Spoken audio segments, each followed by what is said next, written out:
Welcome to This Day in Baseball. We bring you everything from the thrill of victory to the agony of defeat and every milestone and oddball event in between. Today's game is courtesy of thisdayinbaseball.com. You can come for a peek, make friends for a lifetime. Before, after, and during the game, check out the links below the video and visit the player pages, parks, and teams as you listen to this blast from the past. You can catch us on every social media platform, and I want to do a special thanks to MLB Classic Radio Archives for this broadcast. Now, let's play ball. Look sharp, feel sharp, be sharp. Use Gillette Blue Blades with the sharpest edges ever honed. Gillette's Cavalcade of Sports is on the air. From Braves Field in Boston, Gillette presents the World Series. Good afternoon, baseball fans everywhere. This is Jim Britt with Mel Allen greeting you for the Gillette Safety Razor Company as the Cleveland Indians and the Boston Braves get ready for their crucial sixth game of the 1948 Championship Series. Gillette is on the air the year around with on-the-spot reports of leading sports events. Gillette also broadcasts the major boxing match of the week every Friday night. The rival pitchers for this sixth World Series game will be right-hander Bob Lemon of Cleveland and right-hander Bill Voiselle of the Braves. Lemon, you'll recall, won an 8-hitter by a 4-1 score here at Braves Field in the second game of the series to pull the Indians up even with Boston. Voiselle will be making his first series start, but during a 3 2/3 inning relief stint, he restricted Cleveland to a single hit, a single by Larry Doby. As a matter of fact, the relief pitching of all Billy Southworth's firemen in this series has been excellent. During 15 innings in relief roles, Voiselle, Barrett, Potter, Spahn have not allowed an earned run and have held the Indians to 4 hits while striking out 9 and walking only 1. In his victory earlier in the series in the second game, Lemon yielded 1 unearned run, but a successful pickoff play plus a costly Braves error cost the Braves at least 1 run and handed the Indians a score. But even so, Lemon's pitching deserved the victory. Yesterday, at a time when series observers were on the verge of calling this 1948 championship one of the most lackluster of modern times, the power hitters stole the show, or most of it. Paced by third baseman Bob Elliott, who became the second National League batter of World Series history to hit 2 home runs in a game. The only other National League performer to do it was Pickoff of the Giants back in 1917. The Braves overpowered the Indians. At the same time that Elliott, twice homered, Dale Mitchell, Jim Hegan of Cleveland, and Bill Salkeld of the Braves all hammered round trippers. Higgins was the 3-run blow that sent Cleveland ahead, but the Braves, who had failed to make an impressive showing in previous contests, staged the big inning of the series with a 6-run explosion in the 7th to sew it up. I said that Bob Elliott and the power hitters came close to stealing the show, but left-hander Warren Spahn of Buffalo, New York, was the top defensive hero. His pitching was the best this series has produced. He allowed only 1 batter, manager Lou Boudreau, to reach base via the hit route on a double in the 8th. Then he struck out 5 of the last 6 men to face him to preserve the victory. In 5 2/3 innings on the mound, after Nels Potter had been driven out, Spahn gave up a walk and a hit. His assortment of fast and slow balls, he was using his curve, by the way, as a waste pitch, his assortment had the Indians guessing. Once, when, after taking a perfect fastball strike, Joe Gordon swung at a low slow ball and missed, he turned to the umpire and said, "I guessed wrong on that one, didn't I?"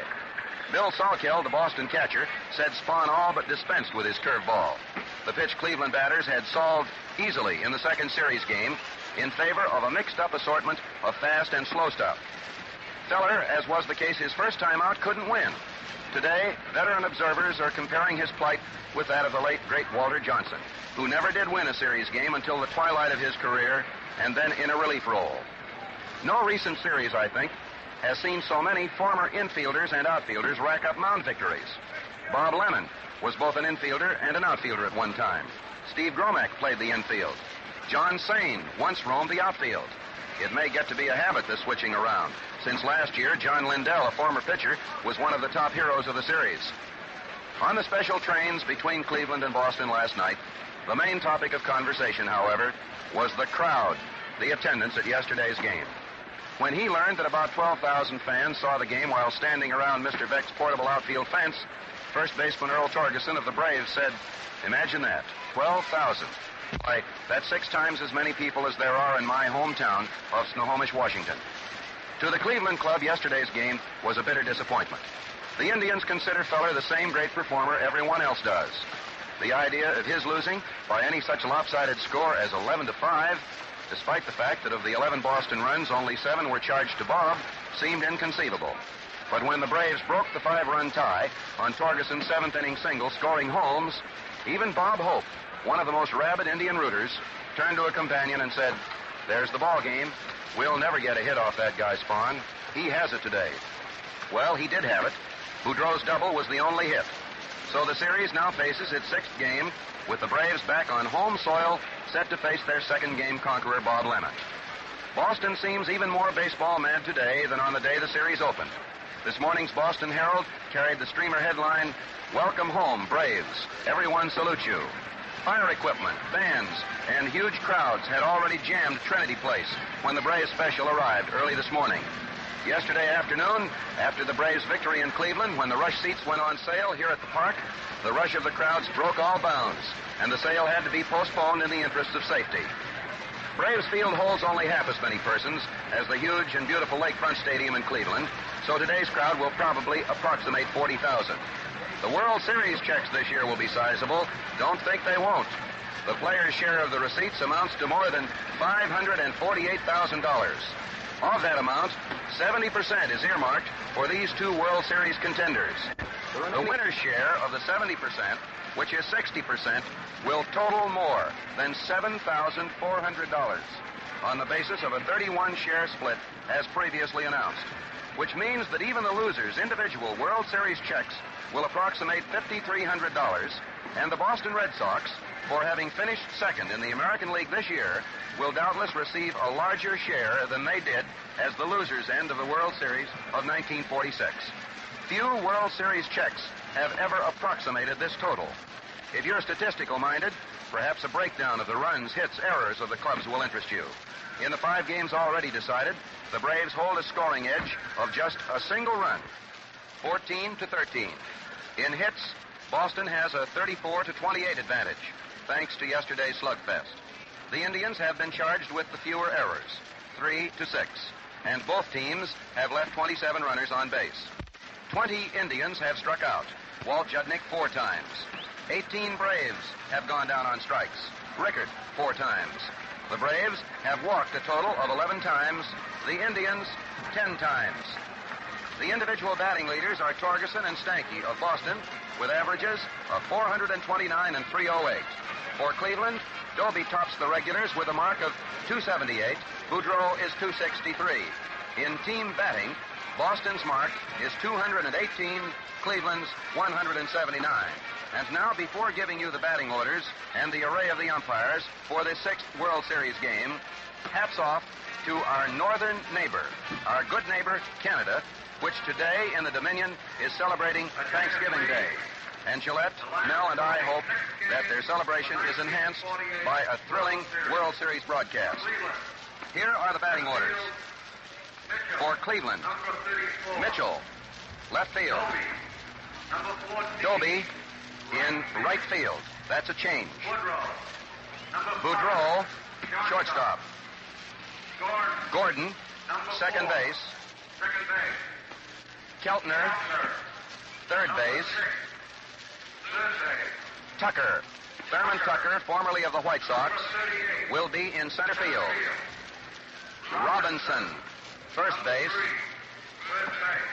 Hegan, the catcher. And the pitcher, right-hander Bob Lemon, with a season's record of 20 victories, 14 defeats, and a previous World Series record of 1 victory, an 8-hitter in which he yielded only 1 unearned run. For Boston, Holmes, right field. Dark, shortstop. Torgeson, first base. Elliott, third base.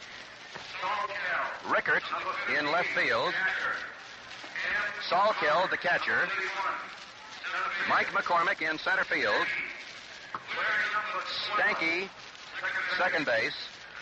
and Big Bill Voiselle of 96 South Carolina and Mustang, Oklahoma on the mound with a season's record of 13-13. Bill Summers of the American League at the plate. Bill Stewart of the National League at first base. Bill Grieve of the American League at second base. George Barr of the National League will be at third base. The left field foul umpire will be Babe Pinelli of the National League staff. The right field foul umpire will be American leaguer Joe Paparella. Out in center field at the moment, Baron Hugo's band is massed, ready to play the national anthem, and the colors will rise to the top of the staff under the supervision of the Marine Color Guard from the Marine Barracks of the Boston Naval Base.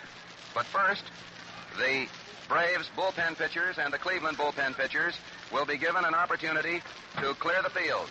Bob Lemon is still warming up. Bill Voiselle is still warming up. Voiselle, incidentally, has pitched a total of 3 2/3 previous innings, has walked no one, has allowed no runs, has had no strikeouts, and has yielded just one single to Larry Doby. Today's crowd is likely to be the largest of the Boston series. The skies overhead are cloudy, overcast, but there is not a threat of rain. The Indians and the Braves both arrived on special trains this morning. They went through intensive fielding, batting practices, and in just a moment or two, the 6th game of the World Series will get underway. You're familiar with the way the pattern of the previous games has gone, of course. In the opening game, Boston defeated Bob Feller 1-0, Johnny Sain the winning pitcher. In the second game, Cleveland tied it up with a 4-1 victory, Lemon the winner, and Spahn the loser. Ladies and gentlemen, the national anthem.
And now, with the 6th World Series game about to get underway, let me again present my colleague and your play-by-play reporter for the first 4.5 innings, Mel Allen. Hello there, everybody. Before the ball game does actually get underway, let's pause 10 seconds for station identification. This is the Mutual Broadcasting System. For the World Series and other top sporting events the year round, keep tuned to 710. This is WOR, New York.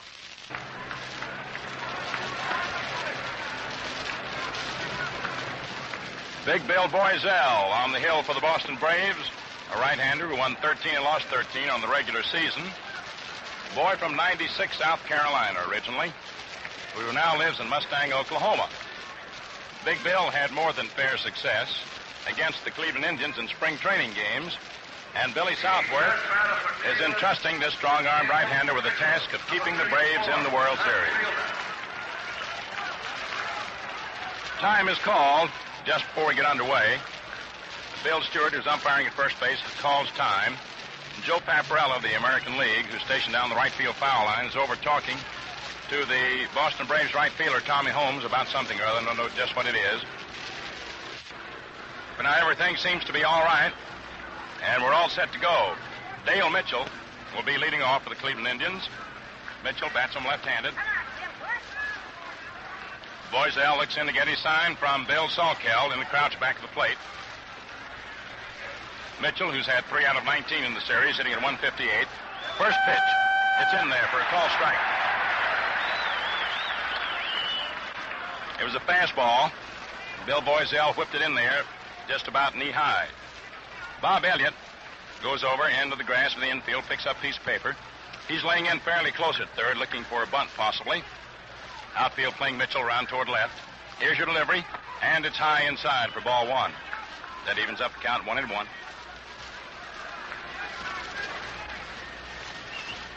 1 ball, 1 strike.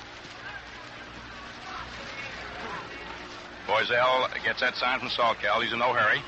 Dale Mitchell, left-hand batter. Here's the pitch. Mitchell takes inside now for ball 2. 2 balls, 1 strike. Larry Doby's on deck with Lou Boudreau to follow. Bill McCormick coaching back at third base. Mel Harder back to first base.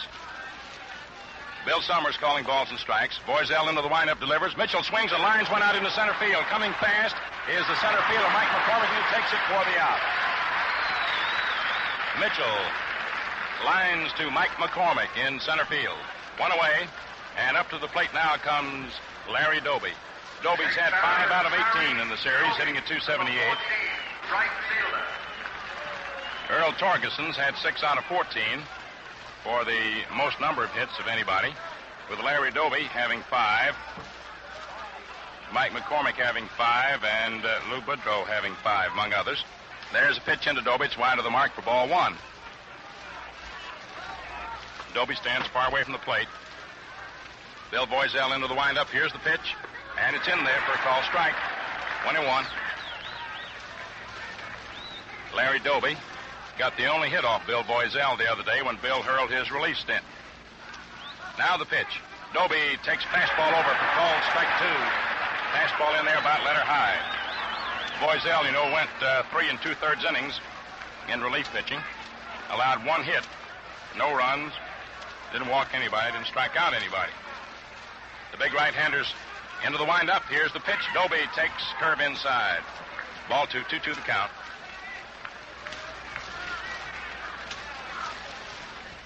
Two balls, 2 strikes, 1 away.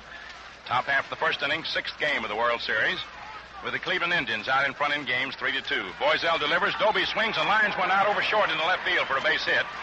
Taken out there by Marv Rickard on a couple of hops. He whips his throw into second. And Doby's on with a line single to left field for the first hit of the 6th game of the World Series, and Doby's 6th of the Classic. And now here's Lou Boudreau coming up. Boudreau, number 5, shortstop.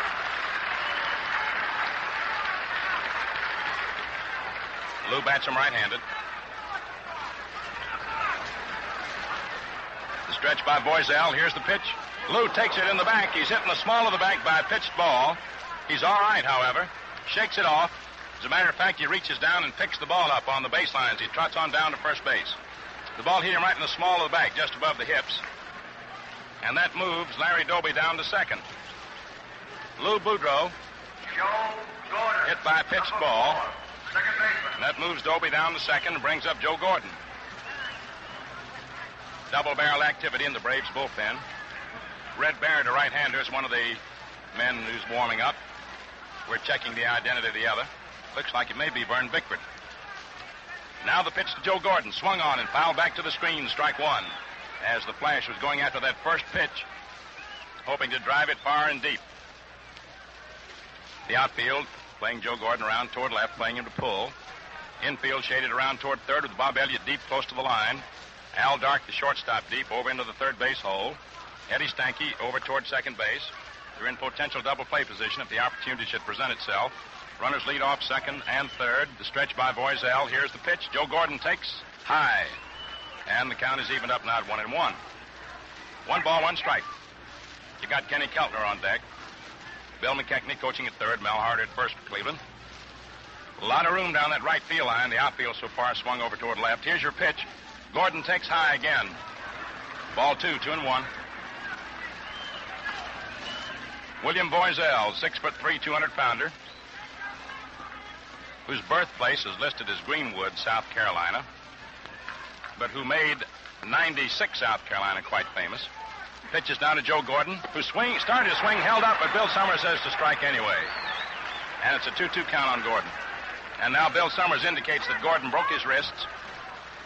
In other words, he swung around enough for it to be called a strike. It was a high fastball. And it's a 2-2 count. You got Larry Doby on second. Lou Boudreau on first. 1 out, top half of the first inning, 6th game of the World Series. Bill Voiselle ready with the stretch, looks back at second base. Here's the pitch. Joe Gordon swings and fouls it back to the screen. Count remains 2-2. Gordon guarding that plate very closely. And that time he wasn't flailing away for any great distance. He was just trying to meet the ball. Doesn't want to strike out if he can help it. Of course, if he sees something that comes in there pretty fat, he might tee off on it. All right, Voiselle is ready with the stretch. Doby leads off second, Boudreau off first. Here's the pitch. Joe Gordon swings and lines one deep to left field. Going back is Rickard. He makes the catch of the line drive. And the runners have to hustle back to the respective bases. Doby to second and Boudreau to first. Joe Gordon plastered a liner to deep left, but Marv Rickard was right back there deep to take it. So with 2 down, up comes Kenny Keltner.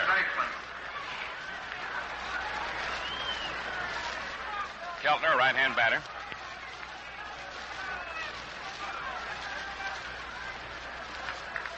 Voiselle looks in to get that sign from Bill Salkell. The outfield and infield setup is the same for Keltner as it was for Gordon. They're both extreme full hitters, although occasionally they might blast one to right. Bill Voiselle ready. Doby leads off second, Boudreau off first. Here's the pitch. Keltner takes a hook that's inside for a ball. Kenny Keltner, who's had only 1 hit in this series, 1 out of 17. He got that hit in the first ball game. First time up, he's been 0 for 16 since. Now the pitch. Keltner swings and he misses. Cut hard, slashed hard at a fastball. Joe Gordon, incidentally, had 3 out of 18 before he went out. Boudreau had 5 out of 19 before he was hit by a pitched ball. We gave you Doby's record before. Now the delivery. Keltner swings and he misses. As Bill Voiselle fired it by him. And the count is 1 ball and 2 strikes on Keltner. So we've got a dramatic moment here in the top half of the first inning. Kenny Keltner standing deep in the batter's box, in close to the plate, slightly open stance. Larry Doby, fleet of foot, boy from Patterson, New Jersey, on second base. Lou Boudreau on first. Here's your pitch. Swung on, little ground ball, hit out toward short. Dark up with it, plays it over to Torgerson at first, in time for the out. And so Bill Voiselle pitched himself out of the jam. No runs, 1 hit, no errors, and 2 men left on base. At the end of the first half of the first inning, the score, Cleveland nothing, Boston nothing. Guesswork doesn't go in laying out a baseball diamond. The distance between bases must be exactly 90 feet between the pitcher's box and home plate, 60 feet 6 inches. No more, no less. But talking about exactness, today's Gillette Blue Blade is made to the closest limits of accuracy known to the industry. For instance, the positioning slot in the middle of the blade is precisely centered. When you tighten the holder, the Gillette Blue Blade lines up absolutely parallel with the razor guard, extends just the correct distance for smooth, easy shaving. Thus, you have a perfectly matched shaving instrument that glides through beard with light, gentle strokes. Ask for Gillette Blue Blades, 5 for a quarter, or get a handy 20-blade Gillette dispenser for 98 cents. Look sharp, feel sharp, be sharp. Use Gillette Blue Blades with the sharpest edges ever honed.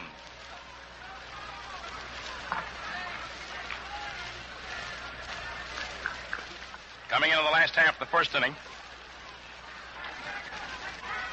Bob Lemon on the hill for the Cleveland Indians, and he'll be facing Tommy Holmes, Al Dark, and Earl Torgerson. Incidentally, a sidelight about Kenny Keltner and a possible reason for his not hitting better in the series. Cy Johnson, Braves coach, was with Keltner in the Navy. Played some ball with him together, with Kenny. They played ball together, and he got the Braves pitchers pretty well briefed on whatever weaknesses Keltner may have at bat. Here's a little bumblebee right in front of the microphone. Get out of there. All right, we're ready. Tommy Holmes up, left-hand batter, takes outside from Bob Lemon. Ball 1. 1 ball, no strikes. Last half of the first inning. Tommy Holmes has had 3 hits in the World Series in 21 times at bat for a series average of 183. One of his hits, though, was most productive. It won the first game. Bob Lemon throws. Holmes swings, sends a little dribble right to the mound. Taken by Lemon on 2 hops. Throws on over to Eddie Robinson, and Holmes is out. Pitcher to the first baseman. Lemon to Robinson. And thus, Bob Lemon starts out today just as he did the other day in his first starting effort when he had so many chances. Number 2, shortstop. And Holmes, incidentally, bounced out to Lemon 3 times in the game that Bob started here at Braves Field. So Holmes starts out in same fashion himself. Now Al Dark, a right-hand hitter up, looks at a fastball that's inside, about letter high, ball 1. Al Dark has had 3 out of 20, hitting at 150 in the series. He has quite a spread, his feet wide apart, not too close to the plate. Outfield toward left. Here's your pitch. And it's outside now for ball 2. 2 balls, no strikes.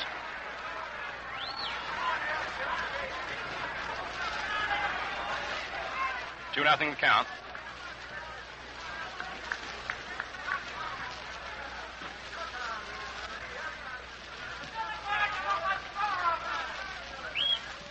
Here's your pitch. Swung on and fouled off. Back of first base, out of play, into the lower stands. 2 balls, 1 strike to count on Al Dark. 1 out, last half of the first inning, 6th game of the World Series, with the Cleveland Indians still needing but 1 victory to end it all, and the Boston Braves still battling to send it out to its full extent of 7 games. Bill Summers, the plate umpire, decides to dust off the plate. Bill Steer of the National League umpiring at first base. Billy Grieve of the American League at second. George Barr of the National League at third. Babe Pinelli, National League alternate, stationed down the left field line, and Joe Paparella, American League alternate, stationed down the right field line. Now the pitch is bunted down the third base line. There's Lemon over up with it. The throw, not in time, beaten out. The throw gets away from Robinson, but backing up is Joe Gordon. And Al Dark is on, beating out a bunt. It's a base hit for Al Dark as he makes use of his great speed, lays down a beautiful bunt down the third base line and beat it out. Bob Lemon calls time, stands in behind the mound now, takes a white handkerchief out of his hip pocket and dries off his pitching hand. Got to give Lemon a lot of credit on that play. He dashed over that line in a hurry, grabbed the ball with his bare hand and flipped while off balance, but was unable to get the ball over there ahead of the speedy Alvin Dark.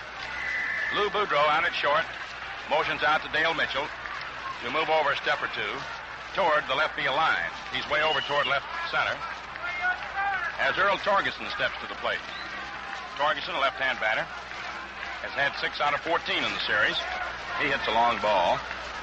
1 down, 1 on, last half of first inning, no score. Here's your pitch, swung on. It's a fly ball, hit out into short right center. Here's Doby racing in, and Tucker makes the catch, and there's a throw to first base, and it's a double play. They double up. Alvin Dark, as Earl Torgeson's fly ball to right center faded. Larry Doby started racing in, and Tucker came over from center, and it was Tucker who finally made the catch. Al Dark thought the ball was going to drop for a Texas League single and was doubled up trying to get back to first. Tucker to Torgeson. Or Tucker to Robinson. No runs, 1 hit. No errors, and nobody left on. That was a nice play by Thurman Tucker. And that's the 6th double play that the Cleveland Indians have come up with in the series. Thurman Tucker came a long way to get that ball. He's very fast. It was obvious that Doby wouldn't get to it in time, and Tucker came from nowhere to get it. Alvin Dark had all the reason in the world to think he was doubled off at first base on a nice throw from Tucker to Eddie Robinson. So at the end of 1 inning of play, it's 0-0. We're ready now to move into the top half of the second with Thurman Tucker leading off. And as so often happens, when a man makes a nice fielding play in the field, he's the first man at bat coming up. In the next inning, takes a pitch outside for ball 1. Tucker bats him left-handed. He hasn't seen any service in this World Series. Here's the pitch. Swung on, popped up in the air, foul off to the left of the plate. Bob Elliott moves away from third base under it, makes the catch. About 20 feet off the third base line, foul territory, and there's 1 away.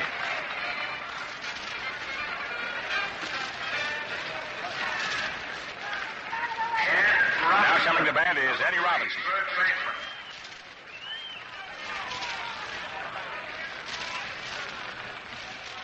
Eddie Robinson bats him left-handed, Indians first baseman. Bill Voiselle into the windup. Around comes the right arm, the pitch. Swung on, lined right out to Eddie Stanky at second base for out number 2. Robinson lines to Stanky. So with 2 down, up comes Jim Hegan.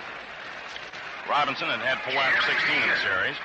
Now Jim Hegan, 3 out of 15. Gets a ripple of applause from the fans here in Boston because he is a native of Massachusetts, a boy from Lynn, right-hand hitter. Voiselle throws, fastball is in there for a called strike. Outfield swung around toward left for Jim. Infield shaded around toward third. Voiselle delivers, curve that swung on, lined over the head of Elliott, down the left field line for a base hit. There's Rickard up with the ball in a couple of hops, whips his throw into second, and Hegan goes back to first after taking his turn with a single to left field. That's the second hit off Voiselle. Jim Hegan's the boy that almost won the ball game for the Indians yesterday and the World Series and a victory for Feller when he hit a home run with 2 on to put the Indians ahead. However, the Braves came slashing back for that big 7th inning to win. Now here's Bob Lemon stepping up. He's a left-hand hitter and a good hitter for a pitcher. The delivery, swung on, popped foul, back to first. Going over for it is Earl Torgerson right at the edge of the stands. He leans in, jumps on top of the dugout, but can't make the catch. But what a great try.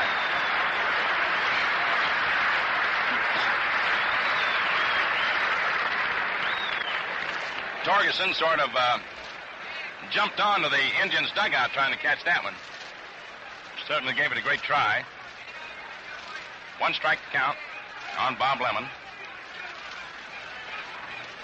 Lemon was hitless and 4 times at bat.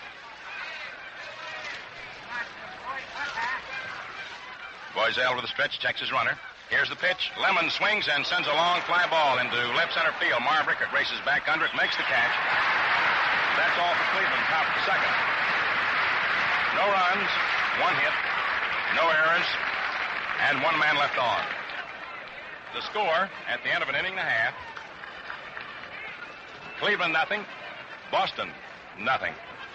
Ray Scarborough, well-known pitcher for the Washington Senators, is watching today's game with us. Hear what he has to say about the convenience of the new Gillette Blue Blade dispenser. Come in, Ray. I'm glad to recommend the Gillette dispenser to you fans, for it's the handiest thing I've come across in a long time. My beard is tough, and I change blades frequently. But with the dispenser, that's no trouble at all. Now, folks, that was Ray Scarborough. Next time you buy Gillette Blue Blades, take his advice. Ask for them in the handy Gillette dispenser. It comes loaded with 20 blades, 40 shaving edges, for the price of the blades alone. 98 cents here and $1 in Canada. Look sharp, feel sharp, be sharp. Use Gillette Blue Blades with the sharpest edges ever honed.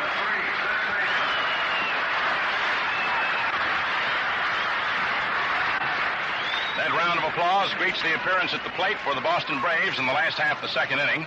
Bob Elliott. Elliott's the lad who hit 2 home runs yesterday, who sparked the Braves to their comeback victory over the Cleveland Indians to prolong the series to at least the 6th game and a return to Braves Field here in Boston.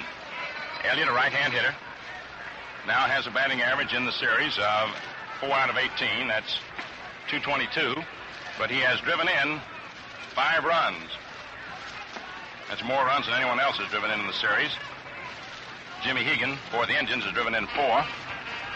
Takes second place in the RBI department. It'll be Bob Elliott, Marv Rickard, and Bill Salkeld facing Bob Lemon. Lemon, a right-hander, faced the Braves in the second game of the World Series and beat them 4-1. Let the Braves have 8 hits, but he scattered them very nicely. Bob Lemon all set. All set to pitch to Bob Elliott. The right-hander throws. Elliott swings and sends a bounder down the third baseline. Charged nicely by Kenny Keltner. His throw over to first, and the ball is dropped. It's dropped by Robinson, and Elliott is safe.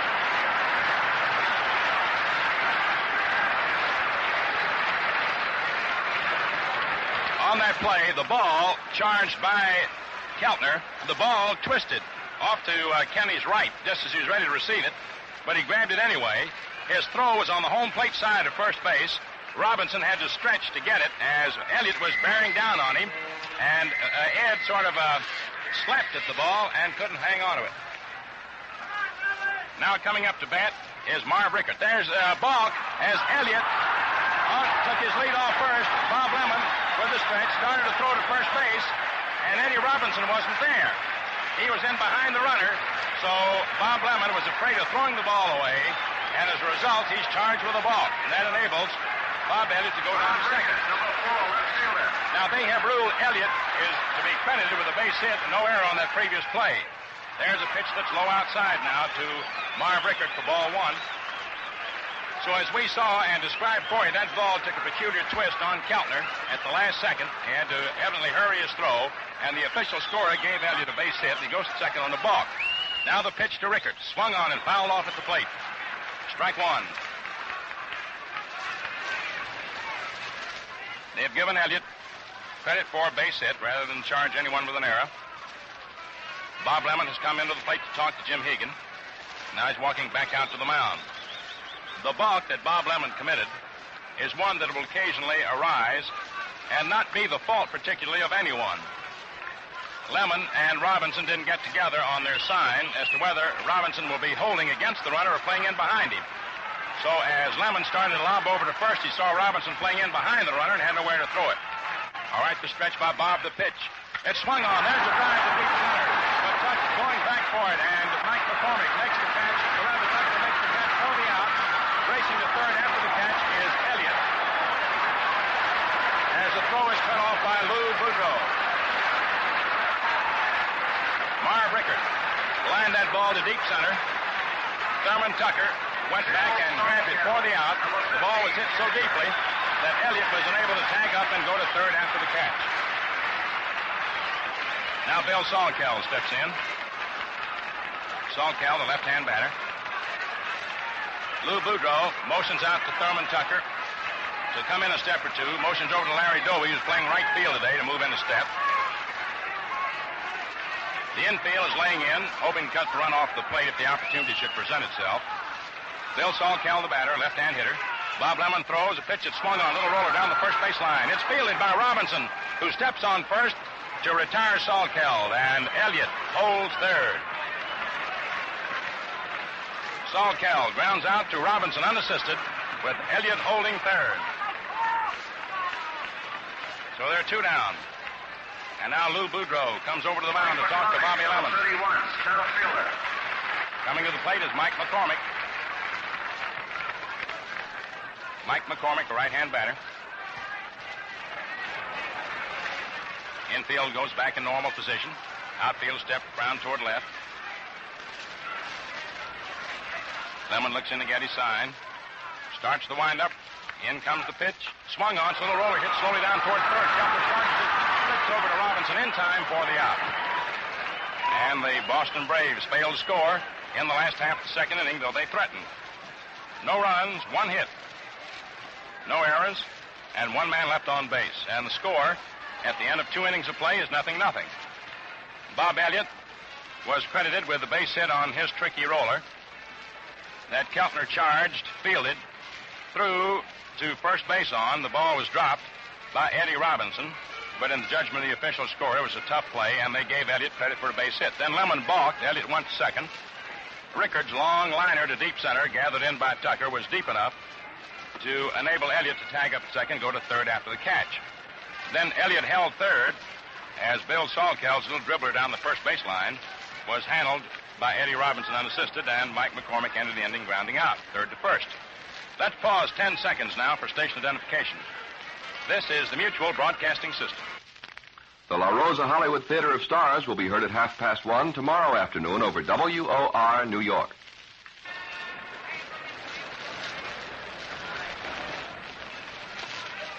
Going into the top half of the third inning, it'll be Dale Mitchell leading off for the Cleveland Indians as we go to the top of the order. Dale Mitchell, Larry Doby, and Lou Boudreau.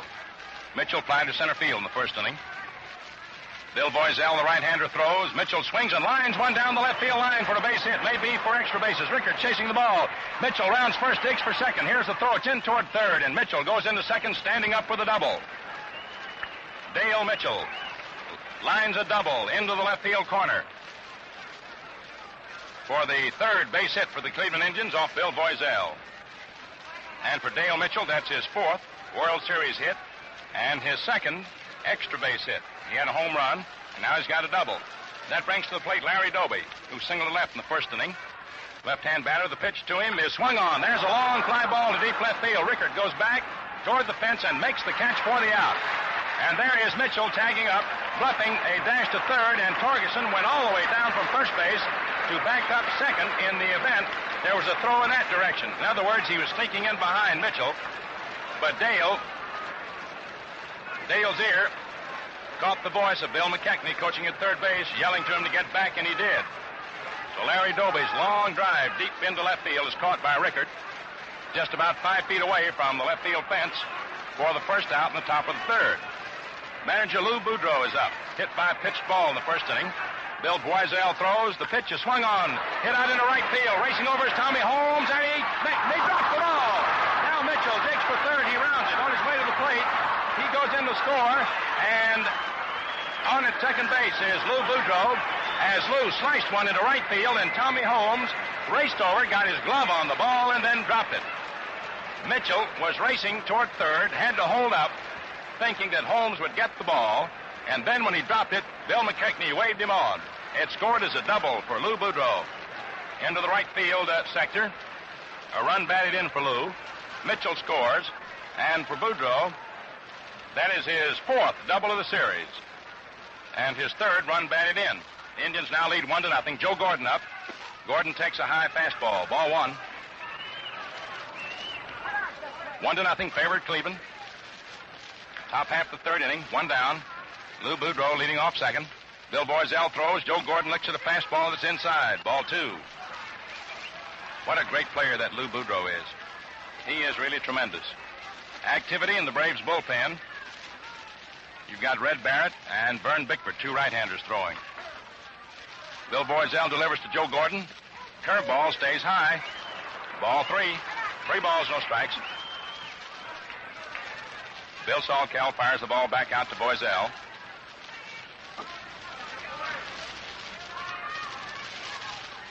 Outfield pulled way around toward left. Boudreau leads off second. Here's your pitch. Gordon takes a strike call. That 3-0 pitch is right in there. Gordon taken all the way. So it's a 3-1 count on the flash. Gordon fired to left field in the first inning. Lou Boudreau takes his lead off second. Stanky tries to dance in behind him, pull him back to the bag. Here's the pitch. Swung on by Gordon, popped high into the air toward third.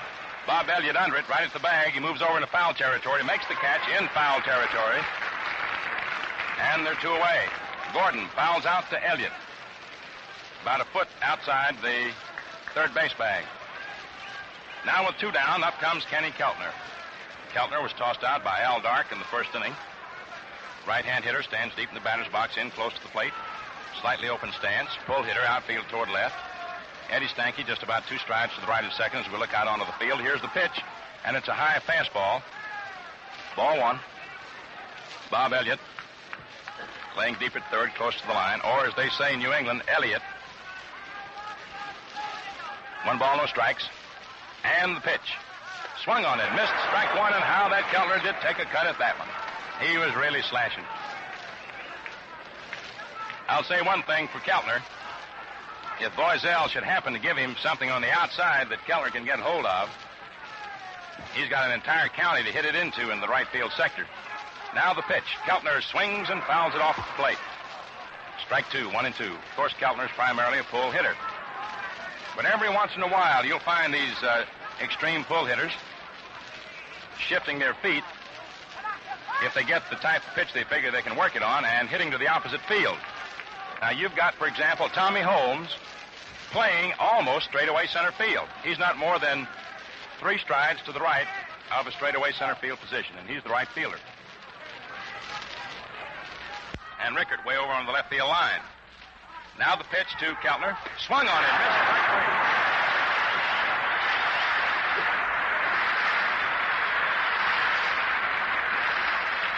3. So the Cleveland Indians come up with 1 run, 2 hits, No errors for the Braves. One left on for Cleveland. Doubles by Mitchell and Boudreau, leading to the score. And at the end of 2.5 innings, the score is Cleveland 1, Braves nothing.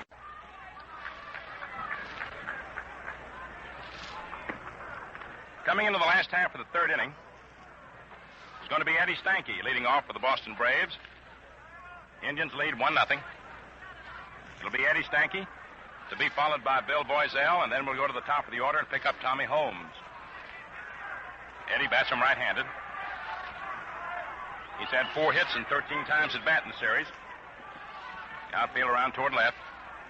Not too extreme, however, and not too deep. Bob Lemon delivers. Fastball, it's high, ball 1. Stanky sort of a half bluffed a bunt and had to look at Kenny Keltner. Keltner's laying back fairly deep. Of course, Stanky may not be laying one down because that ankle injury slowed him up tremendously. Here's your pitch, and it's low inside for ball 2.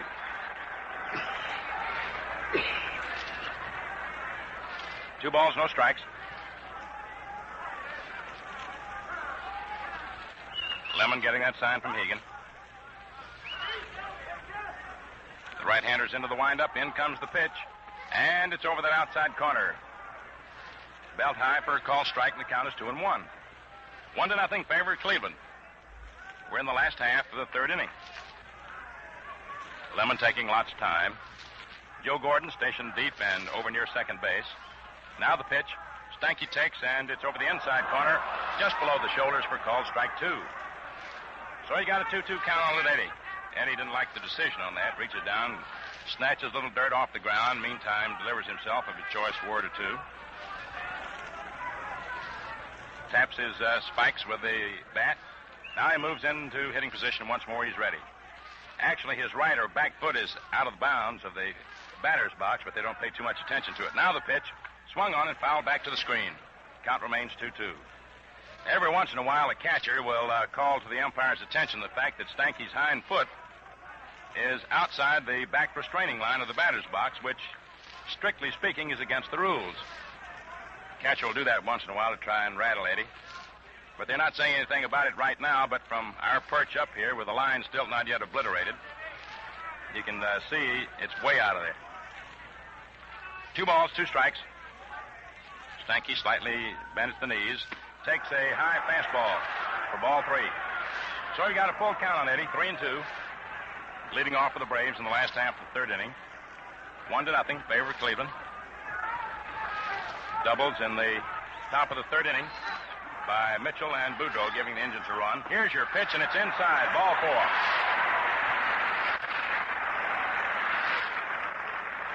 Eddie Stanky works his specialty, that of getting a base on balls, and he's on first base.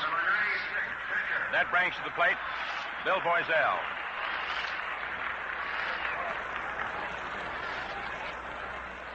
Voiselle is not too much of a hitter. Matter of fact, I think his batting average matches the number on his uniform, 96. That is his regular season batting average. In is looking for the bunt. The pitch is taken inside, however, ball 1. The base on balls that Eddie Stanky just received is the 5th that he's worked Cleveland pitching for during the course of this series. 1-0 favor Cleveland. Last of the third. Indians looking for the bunt with Keltner charging from third, Robinson from first, Boudreau to second, and Gordon to first. The pitch, and it's bunted foul off to the right of the plate for a strike. 1-1. 1 ball, 1 strike. The tempo of the game hasn't been too rapid. It's been a case of the Braves trying to play it for all it's worth, realizing that they cannot make a slip whatsoever, else the World Series will be over. The Indians, on the other hand, want to maintain the edge they do have of a 3-2 edge in games played and would like to clinch the Fall Classic. Now the delivery to Voiselle is bunted down the first baseline. Hegan up to the ball, plays it to first base to Gordon, covering for the out, which moves Stanky to second. Voiselle sacrifices and is out. Hegan to Gordon, covered first. Voiselle did all that Billy Southworth expected of him, to lay down the sacrifice bunt. That brings to plate Tommy Holmes. Tommy bounced out in the first inning to Bobby Lemon, a habit that Lemon has induced Holmes to get into since he's been pitching in this World Series. Now the delivery to Tommy. Swung on, line into the hole between third and short to left field for the base hit. Stanky round third, holds up, however, as Mitchell fires his throw into the plate, cut off by Keltner. And Stanky is held at third. Tommy Holmes lined a single to left, but Eddie Stanky could not go any further than third base. Stanky, after having broken his ankle this summer, nursed it back to health in time to get back into the World Series. But it reduced his speed tremendously. That is to say, or to put it perhaps more properly, it slowed him up a great deal more. So now you have runners on first and third, one out, and Al Dark the batter, with the score 1-0 favor of Cleveland. Bob Lemon pitches to Dark. Curveball is low, ball one. 1 ball, no strikes. Threat of rain in the air. Activity in the Cleveland bullpen, which is located behind a signboard in deep right center. We can't quite identify the warm-up hurler. Now the pitch, and it's a curve outside, ball two.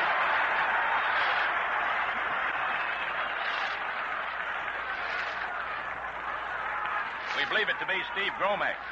Steve Gromek throwing the bullpen for Cleveland. Bob Lemon, who beat the Braves 4-1 in the second game of the World Series, in a little difficulty right now. Indians lead 1-0, last and third. Stanky on third. Holmes on first, one out. Stretch the pitch. Al Dark takes low, ball three.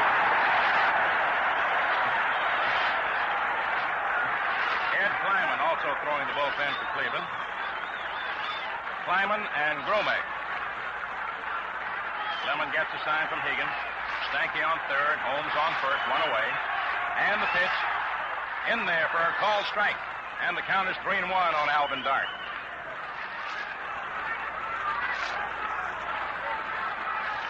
Three balls, one strike.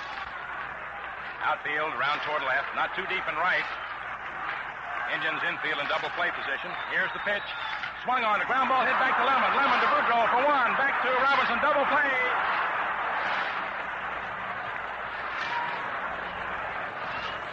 Al Dark hits into the double play. Lemon to Boudreau to Robinson. And that's all for the Braves' threat in the last half of the third inning. No runs, one hit, no Indian errors, and one man left on for Boston. And thus you had the spectacle, if we might use that word, of a base hit with a runner on second base, but yet advancing him only to third. And thus the Braves were unable to score, and at the end of 3 innings of play, the Indians lead 1-0. Your 3 inning totals: Cleveland, 1 run, 4 hits, no errors, 4 men left on, and the Boston Braves, no runs, 3 hits, no errors, and 2 men left on base. Thus we're ready now to move into the top half of the 4th inning. Incidentally, that was the 4th double play that the Cleveland Indians have come up with behind Bob Lemon in the course of this World Series. The Indians have come up with 7 double plays overall in this World Series, and a pitcher will always tell you that's the greatest play in baseball. Runners on those bases for the boys to come up with that double play and get them out of those jams. All right, Thurman Tucker leads off for Cleveland, top of the 4th. Left-hand batter takes low, ball 1. Tucker fouled out in the second inning to Bob Elliott, making his first appearance in the series. Although he's a left-hand hitter, they don't play him to pull too sharply. Takes a delivery into the dirt, ball 2. You have to watch Tucker because he's a very fast man. He likes to lay him down that third baseline and beat him out. Bob Elliott, of course, is aware of that. He's laying in close at third.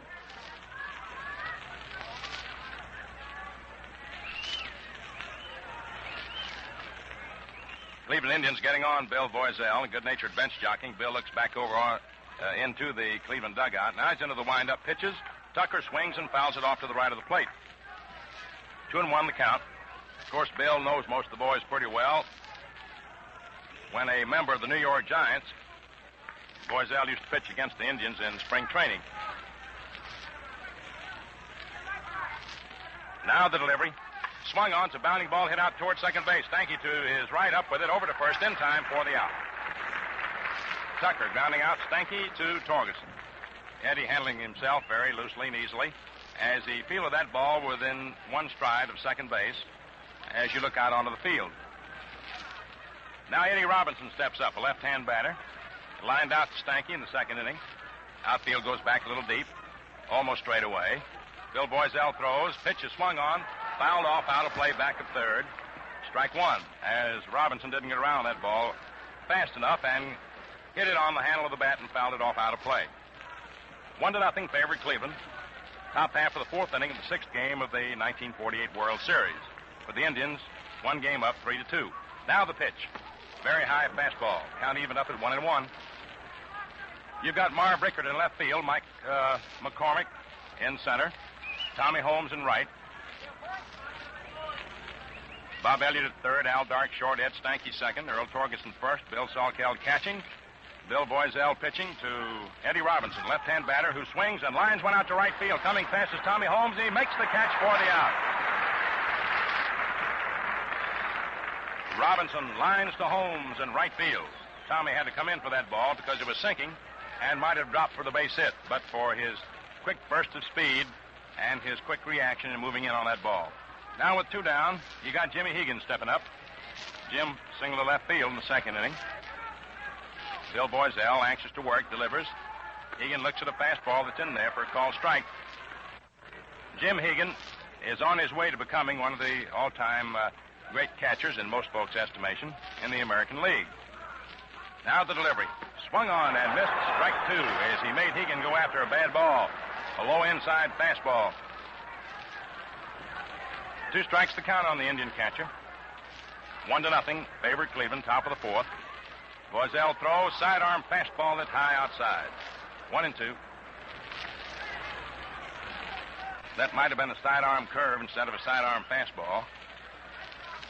In any event, it was outside and high. So the count is 1-2. Voiselle throws, pitch is swung on and missed. Strike three. And I mean, that big Bill just reared back and fired that one. No runs, no hits, no errors, nobody left on. And at the end of 3.5 innings, the score, Cleveland 1, Boston nothing. Years ago, when the first World Series was played, nobody dreamed that someday this great baseball classic would be broadcast everywhere as it is today. Neither did anybody dream of a razor as advanced in principle as the ultra-modern Gillette Super Speed Razor. This one-piece razor has a notched positioning bar for use with the Gillette Blue Blade dispenser. You just hook on a blade and it drops in place, presto. Then twist the handle, and you're ready for the smoothest, most refreshing shave you ever had. There's nothing to fit together, nothing to jam or clog. To clean, simply loosen the razor, rinse, and shake. Why not enjoy extra shaving comfort and convenience? Ask for the improved Gillette Super Speed Razor with 10-blade Gillette dispenser. A big $1.50 value for only $1. Last half of the fourth inning. The Boston Braves will be sending up Earl Torgerson, Bob Elliott, and Marv Rickert. You know, incidentally, we had a wire, Jim Britt and I had wires asking us if a player was ever put out of a World Series game for arguing with an umpire, thing that stemmed from Lou Boudreau arguing with Bill Stewart the other day. In answer to that, we can tell you that Frank Chance, Cub first baseman and manager in 1910, was put out of a World Series game, and Heine Manush with the Washington Senators, the left fielder, was put out of a World Series game in 1933 by the umpires. But Joe Medrick was put out by the Baseball Commission of the 34 World Series. There's a pitch that's outside for ball one. 1 ball, no strikes. 1-0 favorite Cleveland, last half of the fourth inning. Earl Torgerson, left-hand batter. Bob Lemon, the right-hander of the windup. Here's the pitch, and it's in there for a call strike. Count even up at 1-1. The outfield playing Torgerson just stepped toward right and center and right, almost straight away and left. And that Tucker's mighty deep in center. He's way back out there. Now the pitch. And it's just outside for ball 2. 2-1. Third baseman Kenny Keltner laying about 12 feet off the third baseline. Lou Boudreau is in about 4 or 5 steps at short over near second. Joe Gordon on the edge of the outfield grass, shading second just a little bit more than first. With Eddie Robinson, the first baseman, deep and about 5 feet off the first baseline. Bob Lemon into the windup. In comes the pitch. Torgerson swings and lifts a fly ball foul. Back of third, going to go out of play, dropping harmlessly to the ground in foul territory. is not high enough to permit either Kenny Keltner, the third baseman, nor Dale Mitchell, the left fielder, to get to. So the count on the batter is 2 balls, 2 strikes. Earl Torgerson, Braves first baseman, leading off in the last half of the 4th inning. And there was a spectator that reached out onto the playing field and grabbed that ball just as the Boston Braves ball boy was going to go out there to get it officially. Of course, the fans get quite a kick out of that. 2 balls, 2 strikes. Earl Torgerson sent to the plate. Here's the pitch. Swung on. There's a fly ball hit out to left field. Dale Mitchell comes in a few steps and makes the catch, and there's one away. Torgerson flies to Mitchell in left. And that brings to the plate Bob Elliott. Elliott had an infield hit in the 2nd inning. Now the outfielders march around toward left. Naturally, they play Bob to pull. Bob Elliott. Joe Gordon, the second baseman, is just 2 strides to the right of second. He's ready to move directly in back of the bag. Now the pitch, and it's low inside, ball 1. Kenny Keltner is ready to cover anything hit down that third baseline. Lou Boudreau is laying back comparatively deep. He plays the most shallow shortstop of anybody. And he's sort of half facing the third base hole. Now the pitch. And it's low, ball 2. Curve ball that's broke over the plate but too low, below the knees. And it's a 2-0 count on Bob Elliott. 1 down, last half of the 4th inning, 1-0, favor the Cleveland Indians. Elliott hit a home run over the right field fence in Cleveland. Now the pitch is high outside, ball 3. He hit it more to right center, and that's exactly where Larry Doby is playing. Doby's playing right field today, but he's over toward right center. He's giving Bob Elliott a lot of room to hit into down the right field line. The 3-0 pitch on its way, and it's in there for a called strike, and the count is 3-1. 3 balls, 1 strike. Freddie Fitzsimmons, coaching at first base for the Braves, hollers down to the plate, said, "Get yourself a good ball, Bob." Now Lemon's ready. Here's the delivery. Elliott swings and fouls it off behind the plate on the ground, strike 2. And I'm telling you, he swung from way back on that one. He was leveling off of the fence. So you got a full count on Bob Elliott, 3-2. 3 balls, 2 strikes, 1 out, nobody on. Last half of the 4th inning, Cleveland leading 1-0. 6th game of the World Series. Cleveland Indians needing just 1 victory to wrap it up. The Braves needing a victory to prolong it to the 7th game. With a count 3-2, Joe Gordon has moved a step closer over towards second. Here's the pitch. Swung on, little roller, hit down the third baseline, and he may be beaten out. He will be. Thurman touches the ball, can't hold on to it, and it spins off of his hands in the foul territory. And it's scored as an infield hit for Bob Elliott.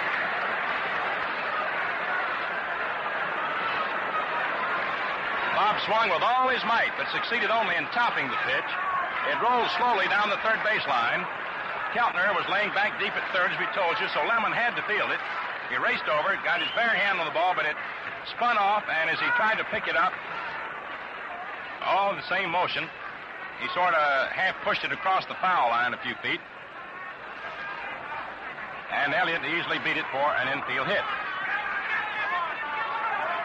That's the 4th hit for the Boston Braves, and 3 of them have been infield hits, all of them on plays that Bob Lemon was involved in. And now you've got Marv Rickard, left-hand hitter up. Rickard swings and foul tips it, strike 1. Bob Lemon throws a sinker, which is difficult for a hitter to lift. And thus, as he forces these hitters to hit that sinker, they're topping the pitch and making them roll on the ground. Sometimes when the batter gets ahead of the pitcher in the count, and the pitcher figures he can't get that sinker over, they might give him something a little too fat, and they will hit it up in the air. Marv Rickard, left-hand hitter up. Stretched by Lemon, the pitch. Rickard takes outside. Ball 1, 1-1. It's a 1-0 ball game in favor of the Cleveland Indians. We're in the last half of the 4th inning at Braves Field. Bob Elliott's on first base, 1 out, and Marv Rickard, who flied to center in the 2nd inning, the batter. Lemon all set. Here's his pitch, and it's outside. Ball 2. 2 balls, 1 strike. Billy Southworth coaching at third base, slapping his hands together, walking up and down. Freddie Fitzsimmons coaching at first, watching Eddie Robinson for Bob Elliott. Robinson out on the bag with Elliott, but just a step in behind him. Outfield for Marv Rickard. Step toward right, almost straight away. Lemon delivers. Rickard takes strike 2 call. There was a fastball. It came in there just below the shoulders. Rickard steps out of the batter's box for a moment. Now he's back in hitting position. Count on him 2-2. 2 balls, 2 strikes, 1 out. Lemon looks in to get the sign from Hegan. Ready now, takes a stretch. Elliott moves off first. Here's the pitch. Swung on. There's a long fly ball hit to left field. Dale Mitchell going back. He's going to get under it. Near the wall. Makes the catch. Elliott all the way down to second. Turns and races back to first. Dale Mitchell caught that ball not more than 8 to 10 feet away from the left field fence. More than 335 feet away from home plate, which is a pretty good drive for a left-hand hitter who hit to the opposite field. So they're 2 down. And Bill Salkel coming up. The Braves catcher grounded out to first baseman Eddie Robinson in the second inning. Left-hand batter. Bob Lemon proceeds to work on him. Elliott moves off first. Now the pitch is outside. Ball 1. Kenny Keltner walks in a step or 2 at third, kicks the dirt, hollers something over to Bob Lemon. Lou Boudreau at short, looks around his outfielders, sees that they're set properly. Now he motions Thurman Tucker to come in a couple of steps. It's really wonderful to watch Lou in action in a ball game. He's busy with something every moment. Now the delivery. Adds a fastball high. Ball 2. Lou is either giving signs to Jim Hegan, the catcher, or hollering something to the pitcher, or motioning his outfielders move a step this way or that way or back or in. Now he looks around to see where Doby is and Tucker and everybody. Then he has to worry about his own position. Bob Lemon all set. He throws the pitch outside. Ball 3. 3 balls, no strikes. Bill Salkel, the batter. Kenny Keltner laying about 10, 12 feet off the third base line and about halfway back. Lou Boudreau is in halfway over near the bag. Now the pitch. And it's right in there for a call strike. 3-1. Activity in the Indians' bullpen. Steve Gromek and Eddie Kleiman. 2 right-handers throwing. Joe Gordon very deep, halfway between first and second. He's back on the outfield grass. Now the delivery. There goes Elliott. The pitch is taken outside. Ball 4. Evidently they had the hit and run on. I don't think Elliott was trying to steal. They evidently had the hit and run on, and the pitch was way outside and was taken for ball 4. And now Salkel has an equal number of bases on balls as Eddie Stanky. They both have worked Cleveland pitchers for 5 bases on balls during the course of the series. So Salkel is on first. Bob Elliott's on second. There are 2 down. And the batter is Mike McCormick, who grounded out to Kenny Keltner in the second inning. Mike has had 5 base hits in the series. Outfield playing McCormick toward left, not too deep. Bob Lemon throws. McCormick takes strike call, curveball. Got the outside corner just above the letters. Larry Doby is comparatively shallow in right field. McCormick's power is more to left center. Left or left center. Now the pitch is swung on. He's right back through the middle. Now over second. Here is Elliott down the third on the way to the plate. Here's the throw. Elliott slides. He's safe.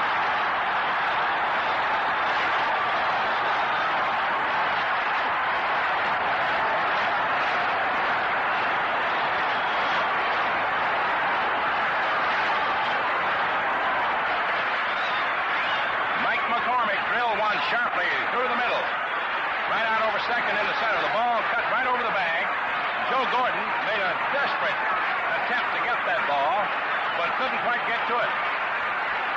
And Mike McCormick drives one through the middle for a single to score Elliott from second to tie up the ball game at 1-1. Sending Salkel to second, and here's Eddie Stanky, right-hand batter. The first pitch to him is outside for ball 1. That's the second run batted in the series for Mike McCormick. Thus the Braves are battling back in their own wigwam on the banks of the Charles here in Boston, tying up Cleveland at 1-1. Bob Lemon ready, throws. Stanky takes. Outside, ball 2. Stanky drew a base on balls in the 3rd inning. Incidentally, for those of you who are sticklers for statistics, and I don't know why I use that expression for a radio announcer, sticklers for statistics, that is the first earned run in the series off Bob Lemon. The run the Braves got off of him in the second game was not earned, as he beat them then 4-1. Now the pitch to Stanky's inside. Ball 3. 3 balls, no strikes, 2 outs, 2 men on. Bill Salkell's on second. Mike McCormick on first. 1 run in, last 4th inning, score tied 1-1. Lou Boudreau is trying to sneak in behind Bill Salkell, and the crowd hollers, look out. The stretch by Lemon, the pitch, swung on. A bounder hit foul down the 3rd baseline, fielded by manager Billy Southworth. Billy looks at the ball and says something wrong with it and motions to the umpires. He's going to toss it out, and they say, okay, Bill. These Boston fans have come to respect manager Lou Boudreau's great pickoff play as he began to edge in behind Bill Salkell before the previous pitch. Everybody in the stands started hollering, look out, look out. Of course, that isn't fair, is it? Indians won't be able to work the play if the fans get in on this thing. Eddie Stanky up the plate. 3 balls, 1 strike. Stretch by Bob Lemon. Lou easing in behind. There's the attempted pickoff. The throw, not in time. And let me tell you something. Lou Boudreau caught the ball and stepped toward the mound to return it to Bob Lemon. If he had stayed there and re-tagged, Saul Kelly had him out because Saul Kell lost his balance. Lou just saw he didn't have him and took a step toward the mound and returned the ball. Saul Kell, for some reason, lost his balance and his footing. And if Lou had just stood there and tagged him again, he'd have had him. There's the attempted pickoff again, the throw, and it hit Saul Kell. And Joe Gordon, backing up, gets the ball. The ball hit Bill Saul. the ball hit Bill. Well, Bill will have to eat dinner stand up for about a week. Lou Boudreau never did get his glove on the ball, and it was Joe Gordon who had to finally field it as it was slowed up by Bill Salkell as the Indians again attempted to pick off. 3 balls, 1 strike on Eddie Stanky. Salkell leads off second. Mike McCormick off first. The stretch by Bobby Lemon. Here's the pitch. Stanky takes high. Ball 4, and that loads him up.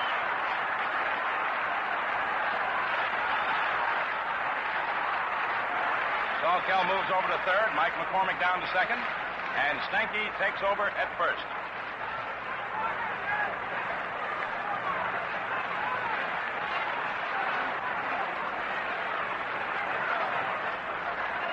Bill Voiselle, the batter, with the bases jammed, 2 outs.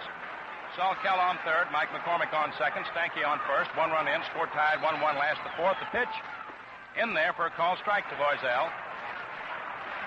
I think perhaps the most surprised individual in this ballpark,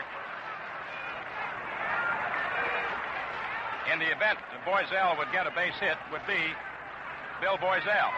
Now the pitch. Voiselle takes inside. Ball 1. Bill likes to brag about his hitting prowess, but only in a jocular fashion. He says, shucks, I'm just paid to pitch, and that's all I try to do. But he says, I'm up there swinging, since you never know when I'm liable to get hold of one. Now the pitch is on its way. Fastball, it's high. Ball 2, 2-1. And Bobby Lemon is a little bit angry with himself. Lemon came off the mound and took the return throw from Hegan. And I think Jim Hegan a little bit angry with Bob. I mean, to the extent that he fired that ball back at Lemon. Come on, Bob, get the ball over. 2 balls, 1 strike. Bases jammed. 2 outs. Lemon into the windup. And the pitch. Swung on it, missed. Strike 2. 2-2 the count.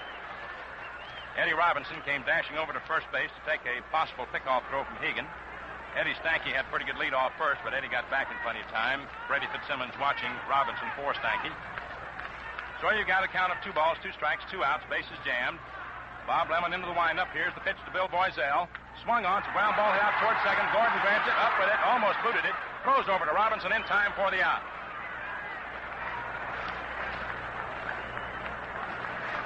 1 run for the Boston Braves. 2 hits. No Cleveland errors. and 3 men left on for Boston. At the end of 4 innings of play, it is a 1-1 ball game. Cleveland 1 run, 4 hits, no errors. The Braves 1 run, 5 hits, no errors. With the Cleveland Indians having stranded 4 men and the Braves 5 men. You know, most men enjoy a corking good scrap between top-flight boxers.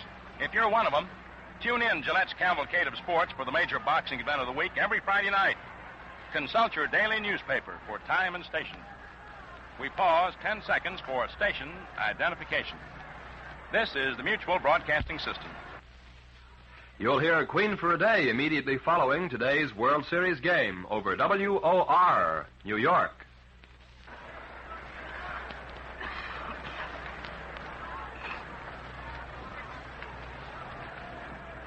Going into the top half of the 5th inning, it's going to be Bob Lemon leading off for the Cleveland Indians, and then we'll go to the top of the order to pick up Dale Mitchell and Larry Doby. Incidentally, for your edification, Bob Feller has just gone down to the bullpen for the Cleveland Indians. He's not warming up, but he's down there to be ready. Bill Voiselle pitching to Bob Lemon, who swings and lifts a high pop-up down toward first base. Earl Torgeson under it in fair territory. And he makes the catch a foot inside the foul line and about 10 feet toward home plate from first base for out number 1. Bob Lemon, who flied to left field in the 2nd inning, pops out to Earl Torgeson on the first pitch, leading off in the top half of the 5th inning. Score tied 1-1. And now we go to the top of the order to pick up Dale Mitchell. Mitchell flied to center field in the 1st inning, double to left in the 3rd. Left-hand hitter. Big Bill Voiselle into that windup. Comes in with an overhand fastball that's in there, just above the knees for a called strike.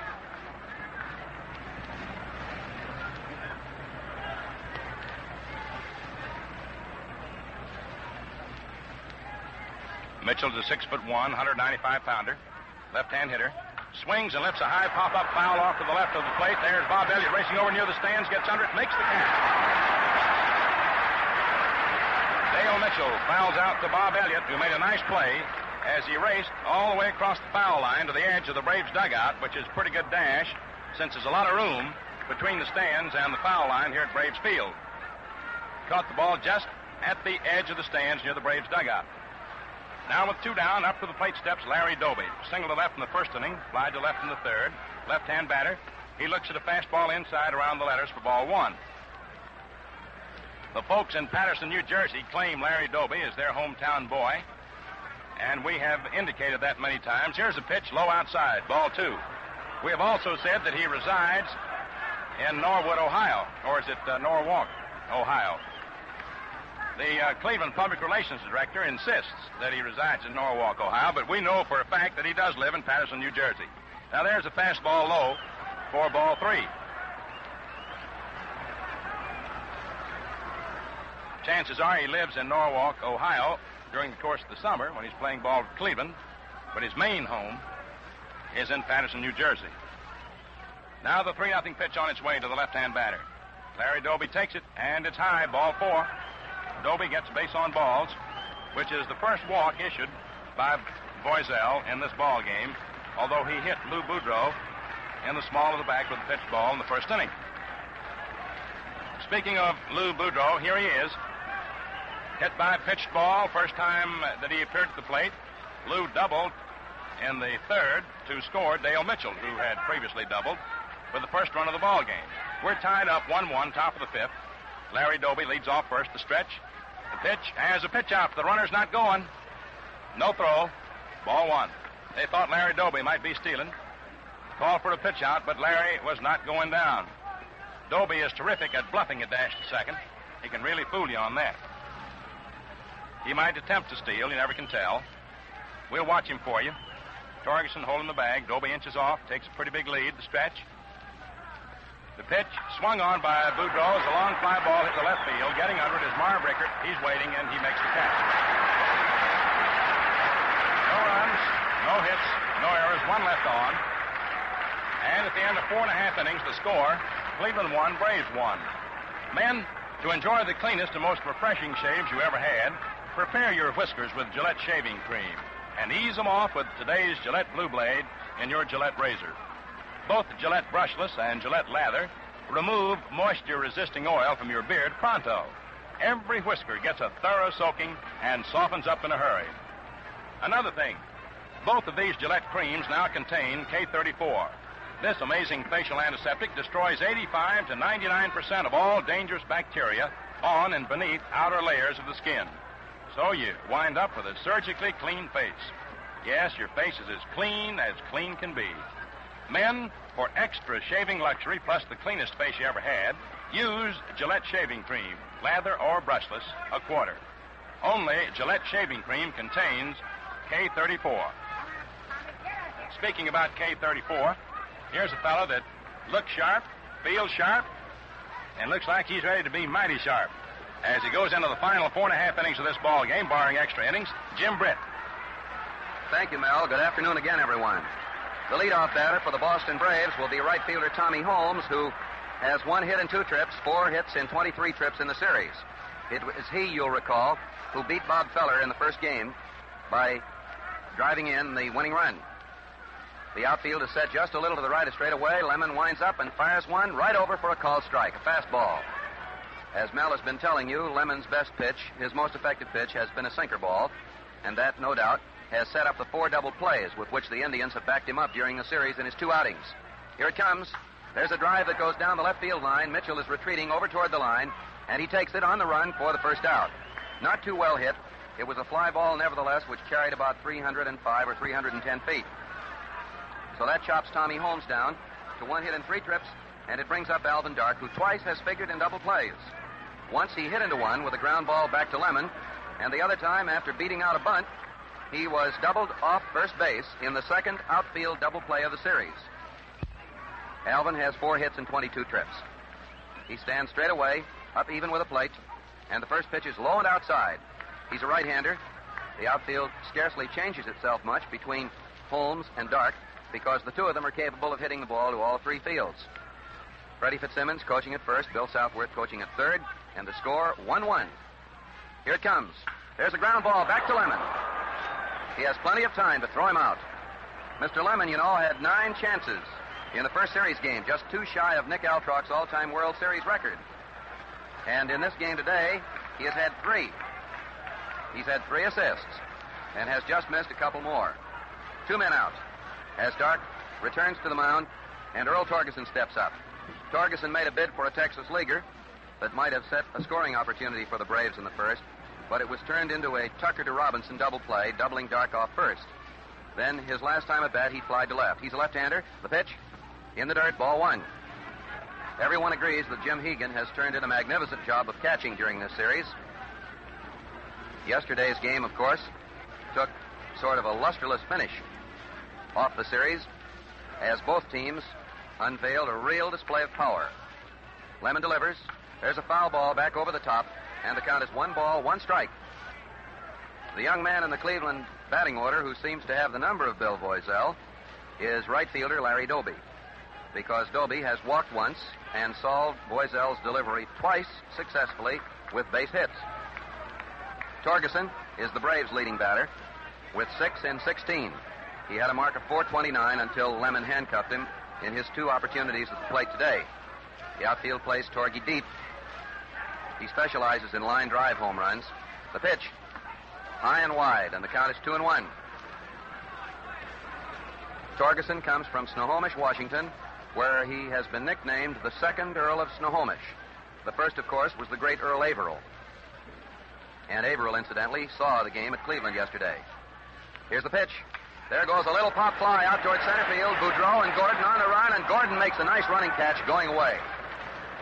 Joe went back to second base to take it, and in the last half of the 5th inning, no runs, no hits, no errors, none left. That is the first inning in which Lemon has retired the Braves 1-2-3. So the totals at the end of 5 innings of play of one of the hardest fought, low-scoring duels of the series: Boston Braves 1 run, 5 hits, no errors, 6 runners left. Cleveland 1 run, 4 hits, no errors, 5 runners left. If you're interested in the scoring of the series so far, the Braves have outscored the Indians 15-14. Cleveland has come up with a total of 32 hits against 39 for the Braves.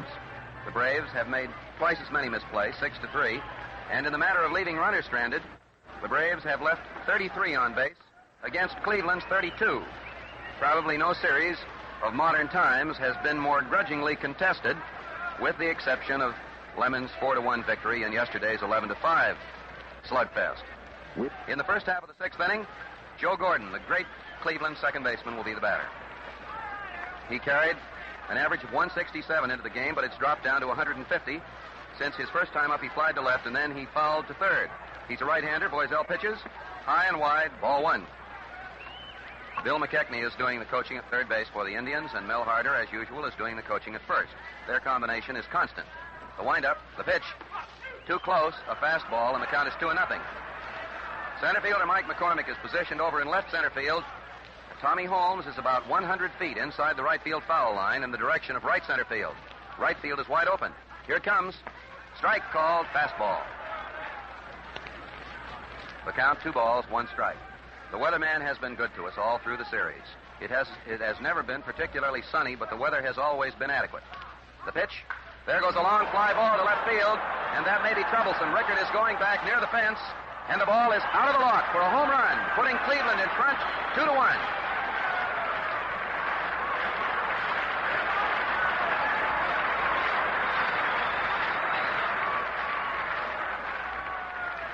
Joe Gordon hit a long, high fly ball that just cleared the fence to the left of the huge scoreboard. His first home run of the series, his 4th hit of the series, and it is now 2-1 as Billy Southworth rushes some relievers into action in the bullpen. Ken Keltner is the batter. He's a right-hander, and he lets the ball go by on the outside. Keltner got a hit his first time up in the series, and he has nothing in his last 18 trips. The outfield deep to the left. There goes a high pop fly back of third base. Bob Elliott is going back, calling for it in foul territory, and he takes it for the first out.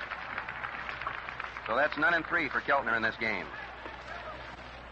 Once more, Bob Lemon and the Cleveland Indians are on top by a score of 2-1. The first run of the game was scored by Cleveland in the third when Mitchell singled to left just inside the line, and then after Doby had flied out, Boudreau bounced a double off Tommy Holmes' glove near the line in right field. But the Braves tied it up on Elliott's infield hit, a base on balls, and a single. Tucker is the batter. The first pitch is low outside, ball one. He bears a startling resemblance, facially, to Joe E. Brown, the motion picture comedian. He's playing center field today and has no hits in 2 trips in the series. The pitch, ball outside, a fastball, 2-0.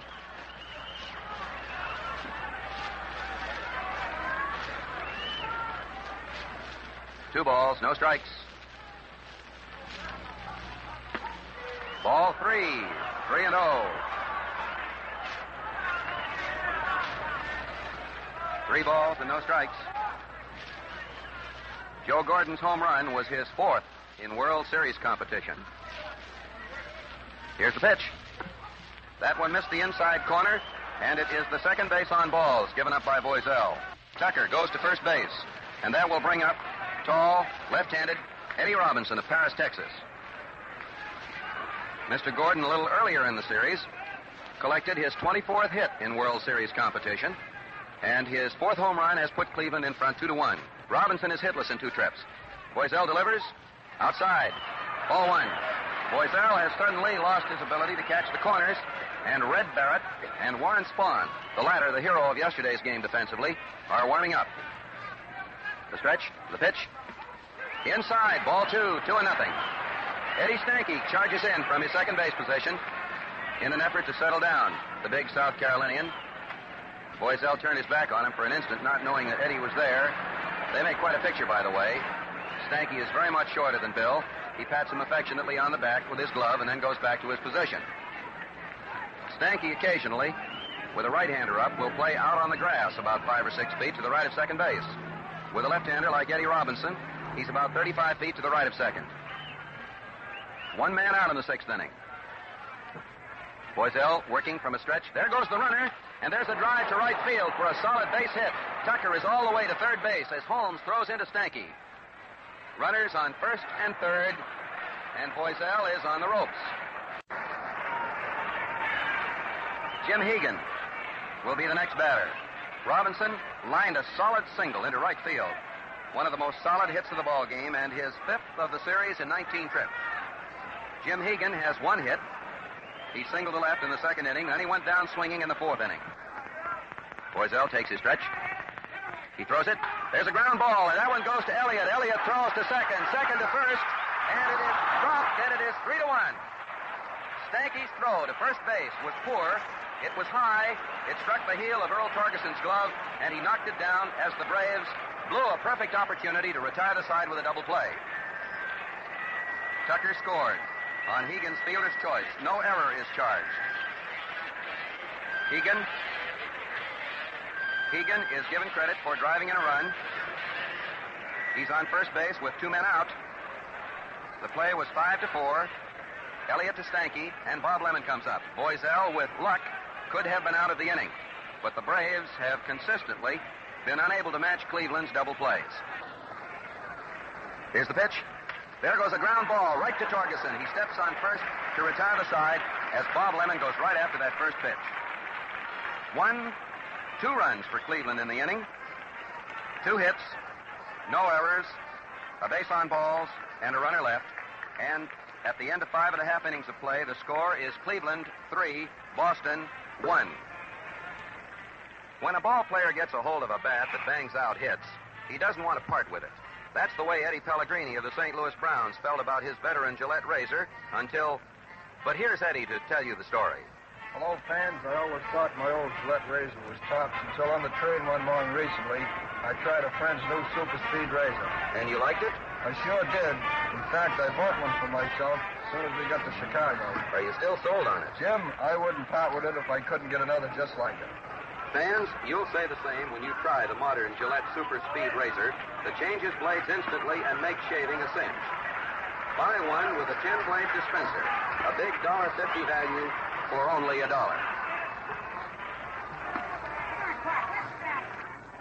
Cleveland came up with 2 runs in the first half of the 6th inning as Joe Gordon hit his 4th World Series home run, his first in this one, and the Braves missed a double play. So Cleveland now has 3 runs, 6 hits, no errors, 6 men left, and Lemon is within 1 run of facing an exactly similar situation to game number 2, in which he was the winner by a 4-1 score. Bob Elliott is the batter. He had 2 home runs yesterday to tie the all-time National League World Series record, and he has 2 infield hits today. There's a drive to right center field. It's in there, perhaps for extra bases. But Doby goes over fast, cuts it down, and guns a throw into Gordon as Elliott goes back to first. A fine defensive play by Doby, who ranged from right field into right center to hold Elliott to his 3rd straight single. Elliott on first base. There's warm-up activity again in the Cleveland bullpen as Marv Rickert comes up. And mindful of the fact that he hit a home run a little bit earlier in the series, the Boston Braves partisans are beginning to whoop it up a little. Rickert is a left-hander. Here's the pitch. There's a ground ball. It goes to Gordon. Gordon throws to Boudreau. Boudreau back to first. Double play. And Cleveland has come up with its 8th double play of the series. 5 of them back of Bob Lemon, by the way. That Cleveland double play combination has been brilliant. 3 double plays in support of Lemon today, and 2 in the 2nd game of the series. That one was Gordon to Boudreau to Robinson. So there are 2 men out. And the batter is Bill Salkeld. Bill has drawn 5 bases on balls in the series. He has a home run. He's a left-handed batter. And the first pitch is a fastball that just fires its way over the plate. Feller, Gromek, and Kleiman are all out in the bullpen, available for relief duty in the event they're needed, and they have warmed up at various times. Feller usually warms up nearly every day. He believes in taking some regular pitching exercise, so that is in no way a hint that he may see service in the event Lemon weakens. Lemon so far has shown not the slightest hint that he will do so. He delivers. There's a ground ball that goes to Gordon. Joe is up with it. He waits for Robinson to cover and throws Salkeld out. 4-3, 2nd to 1st. Mr. Gordon was the star of that half inning. No runs, 1 hit, no errors, none left. So in 6 innings, the Braves have 1 run, 6 hits, and they have left 5 men on base. And Mr. Bob Elliott has had half of the 6 hits with 3 singles, and he scored the only run. The first scoring took place in the 3rd inning when Mitchell led off with a double inside the left field line. After Doby went out, he held second, but then Boudreau hit a fly ball down the right field line, and Holmes, after a hard run, dropped it for a two-base hit. The Braves tied the score in the fourth inning when, with one out, Elliott beat out a slow roller down the third base line. Rickert flied to left, Salkeld walked, and McCormick singled. And then Cleveland took a 3-1 lead in the sixth inning. Now we pause 10 seconds for station identification. This is the Mutual Broadcasting System. You'll hear Queen for a Day immediately following today's World Series game over WOR, New York.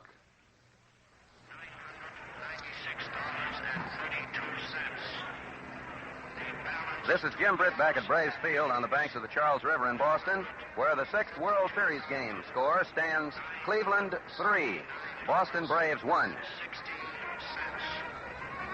Cleveland was confident of wrapping it up yesterday, but the Braves erupted with a display of power that was unprecedented in this series. Dale Mitchell is the leadoff batter. He has a double in 3 trips. He's the Cleveland left fielder. Bill Voiselle still on the mound for the Braves.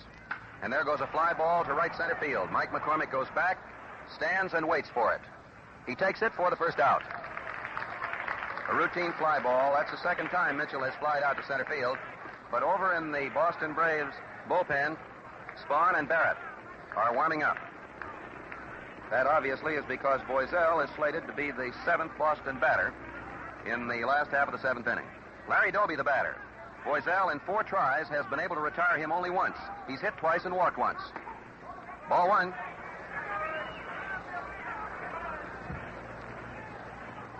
One ball, no strikes. There goes a drive to center field, a hard line smash that drops safely, and it's a base hit. That's the 3rd hit for Doby off Voiselle.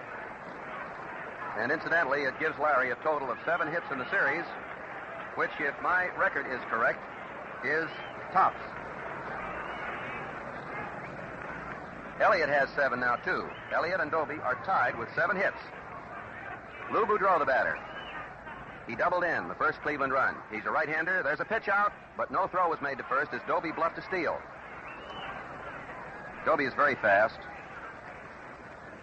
The attendance is 40,103. That's capacity here at Braves Field. 1 ball, no strikes. The pitch, low inside. The count, 2 balls, no strikes. It looked for an instant as though Boudreau was either going to bunt or intended to bluff a bunt, even with 1 out.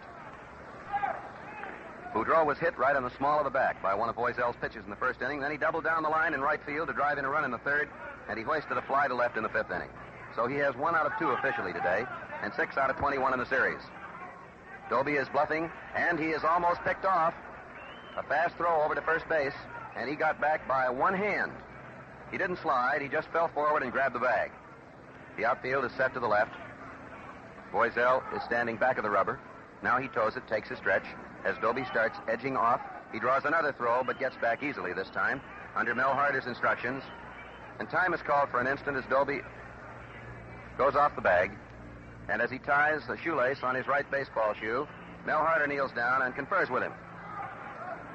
2 balls, no strikes. 1 man out, Doby on first. The 7th inning, Cleveland leading 3-1. Here's the pitch. There's a ground foul down the 3rd base line. That one missed being an extra base hit by a margin of about 3 feet.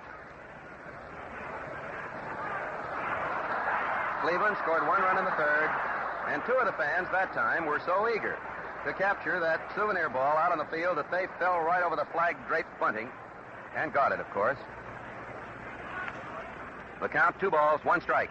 The great Cleveland manager is having a good series for himself. Boudreau bats from that crouch.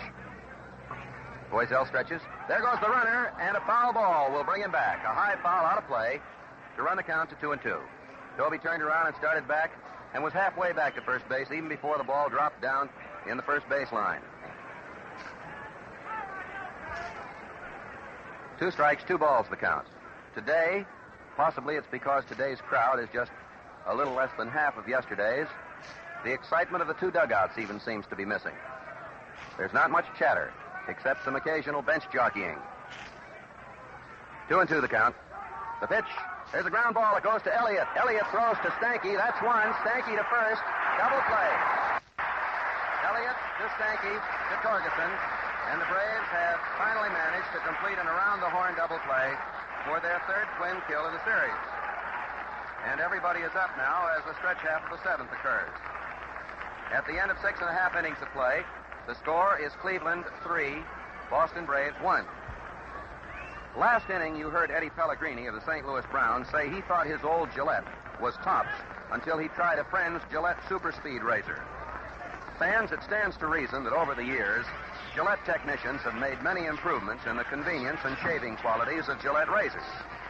Yes, and if you're not using the improved Gillette Super Speed Razor, you can't imagine what you're missing.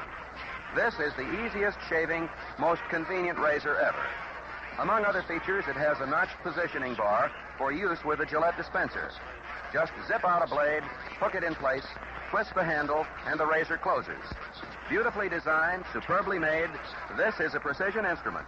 It can't jam, can't clog, and you don't have to be a locksmith to change blades instantly. Enjoy modern shaving satisfaction. Get a Gillette Super Speed Razor plus 10-blade Gillette dispenser. A big $1.50 value for $1. Cleveland collected no runs, 1 hit in that seventh inning, left no one on. The Indians have a total of 3 runs, 7 hits so far in this game. And the leadoff batter to oppose Bob Lemon in the seventh will be Mike McCormick, who has 1 hit and 2 trips, 6 out of 21. And it was he who scored Bob Elliott with the Braves' only run in the fourth. The Braves trail 1-3. Lemon pitches, and it's a strike called. It's getting very cloudy overhead, very dark and somewhat ominous looking, as though there will be, after all, a threat of rain. 1 strike the count. Lemon takes his windup, and McCormick looks at one outside. That was a curveball, the count 1 ball, 1 strike. Actually, although he has yielded an earned run in this game, Lemon has been just about as effective in this one as he was in the first, when he allowed 8 hits but scattered them. Bob takes his windup, pitches, swing and a miss. He broke off a curveball, let her high near the outside, and the count is 1 ball, 2 strikes. Billy Southworth is coaching at third base. Freddie Fitzsimmons is doing the coaching at first. Lefty Warren Spahn and Red Barrett are still the Braves' warm-up pitchers. The windup, but before Lemon could start to pitch, McCormick stepped out. Bill Summers called time. Mike indicated that he had something in his eye. Lemon standing on the rubber, gets a sign. Here's the pitch. Outside. Curveball that missed the outside corner. Not by much. 2-2 the count. Eddie Stanky is in the on-deck circle, and there will doubtless be a pinch hitter for Big Bill Voiselle in this frame, since he is scheduled to be the third batter. Here it comes. Swing and a miss. Strike 3. Lemon fired a fastball, and that is his first strikeout of this game. He saved it for the stretch half of the seventh inning. Eddie Stanky hasn't had an opportunity to hit in this game. He has walked twice and has been left stranded both times. In the third inning, he got as far as third base on a bunt and a single. And then in the fourth inning, he got just as far as first. He's a right-hander. He swings and misses. That's about as hard as you'll see Stanky swing. He went after a curveball. 1 strike the count. 1 man out, and the Braves trail 1-3. This is another of the low-scoring games, with defense the outstanding factor. Lemon winds up, pitches, outside. He wastes that one, and the count is 1-1. 1 ball, 1 strike. The outfield set to the left. Billy Southworth is hopeful of sending this into a 7th and final World Series game, but Boudreau is supremely confident. Strike called. A fastball for called strike 2, and the count is 1-2. Feller and Gromek are warming up for Cleveland as a precautionary measure. There's no one on. Lemon is in no trouble in this frame. He's yielded at least 1 hit in every inning save the 5th. He pitches. There's a slow roller that goes to third base. Keltner comes up, is off balance, throws, and he gets it. Bill Stewart held up his decision, seemed to be weighing it for an instant, and then gave the out sign. Stanky's speed has been reduced as a result of the injury, and that was accountable for the fact that he was unable to beat that out since it was bobbled briefly by Keltner. Buck McCormick is going to bat Attention, for please, Bill Voiselle. For the Braves, Frank McCormick, number sixth, batting for Voiselle. Frank McCormick has a batting average of .250. He's had 1 hit in 4 trips. And that means that either Warren Spahn or Red Barrett is likely to come in and replace Bill Voiselle in the 8th inning. 2 men out as McCormick faces Lemon. Lemon, incidentally, has allowed only 1 hit over the last 3 full innings. He pitches and throws a sidearm pitch outside for ball 1. 1 ball, no strikes. The Braves haven't been able to find the range on the fences in their own ballpark, but they did so yesterday at Cleveland. Joe Gordon, however, found the range for his 4th World Series home run today in the 6th inning. There's a ground ball to Keltner, right back of the bag. He looks it over, fires to first in time for the out. He seems to be reading the signature on it for an instant before unloading. So that's a 1-2-3 inning for Lemon. No runs, no hits, no errors, none left. And at the end of 7 innings of play, the Boston Braves trail by a score of 1-3. Warren Spahn goes over to get his jacket out in the bullpen, and it is he who is being called in for the 2nd consecutive day in a relief role. Yesterday, his pitching was superb. He allowed a double to Lou Boudreau, but he struck out 5 of the last 6 men at Cleveland in one of the all-time great clutch exhibitions of World Series history. To refresh your memory, yesterday, when he came into the ball game, the bases were empty with 1 out in the 4th inning. He got by the first batter, Bob Feller, then walked a man, and then in his last 5 1/3 innings, he struck out 7, and in the 8th inning, he struck out Gordon, Keltner, and Boone in order. Then in the 9th inning, after Robinson had flied out, he fanned Hegan and Joe Tipton in succession. The score is Cleveland, 3 runs, 7 hits, no errors. The Boston Braves, 1 run, 6 hits, and no errors.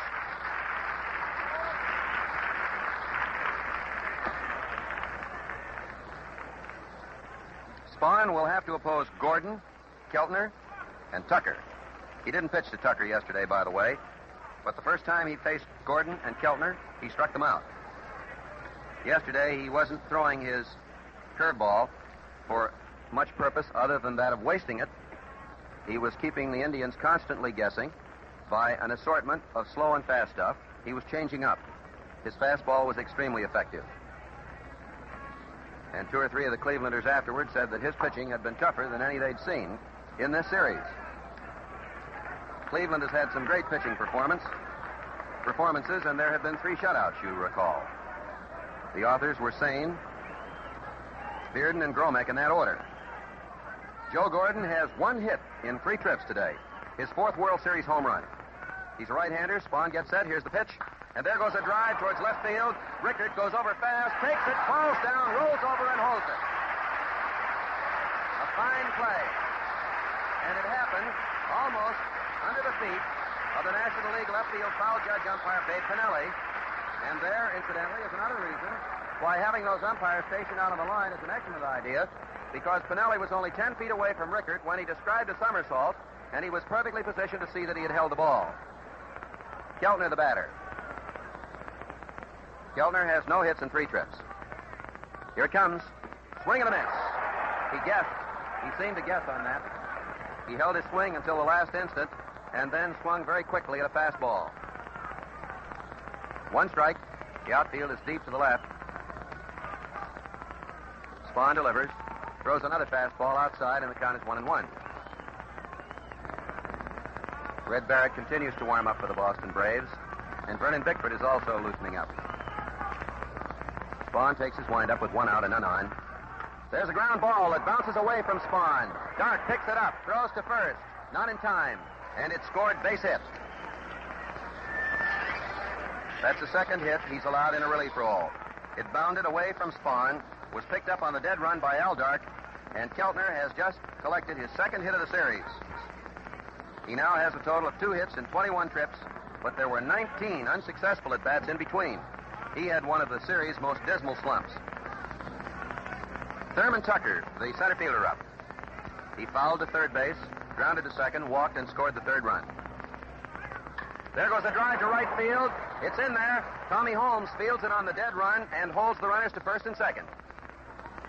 He stepped right into that very first pitch that was fired to him by Warren Spahn, and now Eddie Robinson comes up with runners on first and second.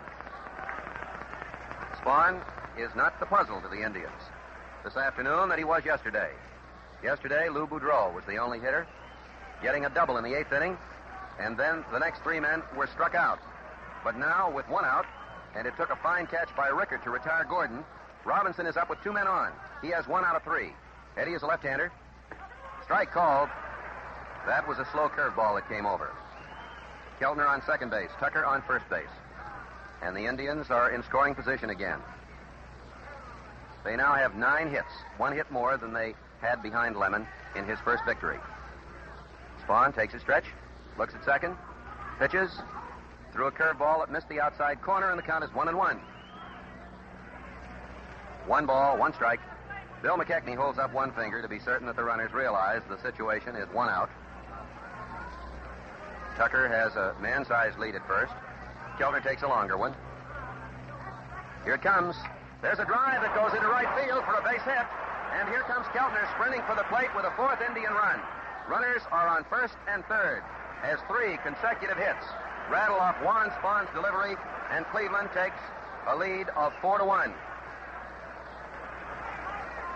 That was Robinson's 6th hit of the series. Keltner scored. Tucker went all the way to third base. And we're looking down below to see whether or not Billy Southworth intends to make an appearance. Jim Hegan is getting ready to bat, and Spahn apparently is going to stay in. Cleveland leads 4-1. That was the score by which Lemon won the second game. Spahn takes a stretch. Here it comes. Outside, fastball. Tucker on third base, Robinson on first base. And Robinson's line drive was well over Torgeson's head down the right field line, with Holmes running fast to cover. 1 ball, no strikes. There's a throw to first base. Robinson is back in time under Mel Harder's shout of "Look out." This is the gloomiest day we've had. It has turned into it, weather-wise. Another throw to first base, but Robinson is back easily. Cleveland now has 4 runs, 10 hits. And the Indians are still in a rallying position. The outfield is deep to the left. The pitch, swing and a miss. That was a fastball, and the count is 1-1. The Indians broke a 1-run tie, which lasted through the first 5 innings of play. Time called for an instant. Lou Boudreau hollered from the dugout as Hegan got ready to step out. And then Bill Summers insisted that the pitcher wait. The infield is in. The stretch, the pitch, swing and a miss. That was a fastball, letter high to the outside, and the count is 1 ball, 2 strikes. The situation in the 6th game of the World Series is inning number 8. Thanks to that fine catch by Rickert, who held the ball off Gordon's bat after somersaulting, Spahn has been touched up so far for only 1 run. This could have been a very sizable inning, and still may be. Hegan stepped out of the box, rubbed some dirt into his hands, is back in again. He's a tall, well-built, good-looking catcher with a great future. Spahn is ready. Swing and a miss for strike 3. A fastball. That's the 3rd Cleveland strikeout of the game. Bob Lemon is coming out of the dugout to bat. He has been a great competitor in this series. In 16 innings, the Braves have reached him for only 2 runs, 1 of them unearned. And in 16 innings, if you're further interested, he has scattered 14 hits. And that is mightily effective pitching on any occasion. Warren Spahn takes his stretch. Robinson has a long lead, and he dares him to pick him off. The throw is to the plate, and they have Tucker trapped off. Here's the throw, and he's out. He tried to knock the ball out of Sawkell's hands with a rush, and I'm afraid that Tucker's glasses were broken. He smashed into Sawkell. The play, incidentally, went from Spahn to Torgeson to Sawkell to Elliott to Sawkell, who tagged Tucker, and I fear Tucker's glasses were broken on the play. So at the end of 7 1/2 innings of play, the score is Cleveland 4, Boston Braves 1. Men, think of getting a world-famous Gillette Tech razor with 5 Gillette blue blades for only 49 cents. Believe me, that's a lot for the money. With the Gillette Tech, you get shaves that are smooth, clean, and refreshing. That's why more men shave with this razor than with all other makes combined. The Gillette Tech has a solid bar guard that sets up whiskers as a barber does. Its non-skid tread protects you from nicks and cuts. The blade is held rigidly, eliminating edge vibration. The Tech is non-clogging, rinses instantly. Yes, fans, the Gillette Tech is a terrific shaving bargain. So to enjoy real shaving comfort and save money, buy a Gillette Tech razor with 5 Gillette blue blades at the amazingly low price of 49 cents. The Cleveland Indian bat boy has gone to the clubhouse to return with a new pair of eyeglasses for Thurman Tucker. What happened on the play was this. Eddie Robinson, who was on first base, presumably dared Spahn to pick him off. The Indian strategy was designed to make Spahn throw to first base to give Tucker a chance to score at the plate if anything went awry. But Earl Torgeson very quickly threw the ball home. They may be asking the Boston Braves whether or not they will permit a courtesy player to go into center field until Tucker gets his eyeglasses. What happened is Bill Summers has explained to Billy Southworth that he wants the game to be held up until Tucker's glasses arrive, and the bat boy has just come out with them to save the day. Tucker appeared to be cut very slightly. The crowd is giving him the treatment because of the way he ran into the catcher, but that's baseball. The idea was for him to try to score on the play. The play, by the way, was Spahn, the pitcher, to Torgeson, the first baseman, to the catcher, Bill Salkeld, to Elliott, the third baseman, back to Salkeld, who got the putout, and Robinson, who had gotten to second base, was not credited with a steal. Cleveland leads by a score of 4-1, and Tommy Holmes is the batter in the last half of the 8th inning. Lemon pitches, and there's a drive that goes to center field for a base hit. Holmes leads off with his second hit of the ball game. That is hit number 7 for the Boston Braves, and it's Holmes' 5th hit of the series. It brings up Alvin Dark. He beat out a bunt his first time at bat, was doubled up as Torgeson flied to Tucker, who made a sensational catch and throw to first. Then he hit into a double play and grounded back to the mound. Dark is a right-hander. Here it comes. Strike called. Feller and Gromek are warming up in the Cleveland bullpen.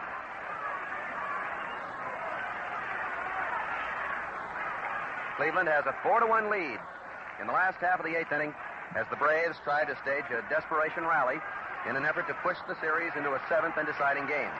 Otherwise, this is the clinching victory as far as Cleveland is concerned.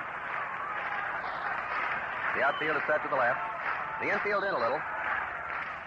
Outside, that was a slider, and the count is 1-1. Dark started to go after it, held away from it. Lemon throws a slider sparingly. A sinker ball is his stock in trade, and he has an excellent one. Ray Scarborough was telling me about it a while back. Here's the pitch. Strike called. That caught the outside corner. Dark let it come, and the count is 1 ball, 2 strikes. Dark has had 3 hits in 23 appearances in the series. Ken Keltner is standing just inside the third base line, guarding it very closely. Tommy Holmes is being held right close at first base by Eddie Robinson. Here's the pitch. There's a drive that goes to right field. Doby comes in fast. He takes it, and Holmes has to go back. Dark was trying to hit the ball into right field, but it stayed up in the air long enough for Doby to make the play. Gene Bearden has joined Feller and Gromek in a warm-up capacity. So there's 1 out in the Braves' 8th inning, and Earl Torgeson comes up. The Braves need 3 runs to push this game into a tie status.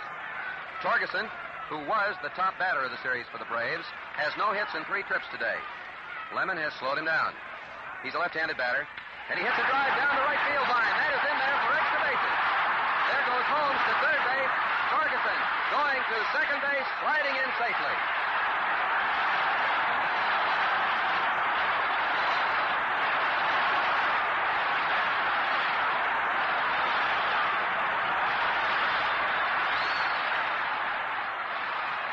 Torgerson, with a double to right, has moved Holmes to third. Lemon is going to stay in. Boudreau has already given him a reassuring pat on the back. Torgerson just collected his third double, his seventh hit, to tie Bob Elliott and Larry Doby. And with Bob Elliott up, Bob has 3 consecutive singles. 2 of them infield hits. He has scored the Boston run. The catch that Doby made at the expense of Dark now looms as mightily important, because with Dark trying to hit the ball into right field on the hit and run, Doby came in fast and spirited and turned Holmes back. There's 1 out, 2 on. That was right up close to the ears for ball 1, a high, fast one. 1 ball, no strikes. Cleveland has 4 runs, 10 hits. The Braves have 1 run, 8 hits. That's the total, to which they were held by Lemon in his second winning game of 4-1. He stands on the rubber. He's taking plenty of time. He's very deliberate. He winds up. He pitches and throws a sidearm pitch inside. That was a fastball, 2-0. Elliott is up there hopeful that the same kind of a pitching mistake that Bob Feller twice made against him yesterday will be repeated. And Lemon is bearing down all the harder, determined not to do so. 2 balls, no strikes. Here it comes. High, ball 3. 3-0. And Feller, Gromack, and Bearden just got a sign via the relay system to the bullpen to bear down a little more vigorously, as Lou Boudreau turned and looked out to the left of the flagpole where the Cleveland bullpen is hidden. 3-0 the count. Here's the windup. Strike called. Elliott was almost down on 1 knee that time, attempting to distract the pitcher, Bob Lemon, so that he would throw him ball 4. It's a 3-1 situation, with Holmes on third base, Torgerson on second base. Lemon standing on the mound. Elliott uses a very close stance, and they play him to pull the ball well to left. Here it comes. Swing and a miss. Fastball that came blazing like a streak right over the plate. And Elliott took a savage cut at him to run the string to 3-2.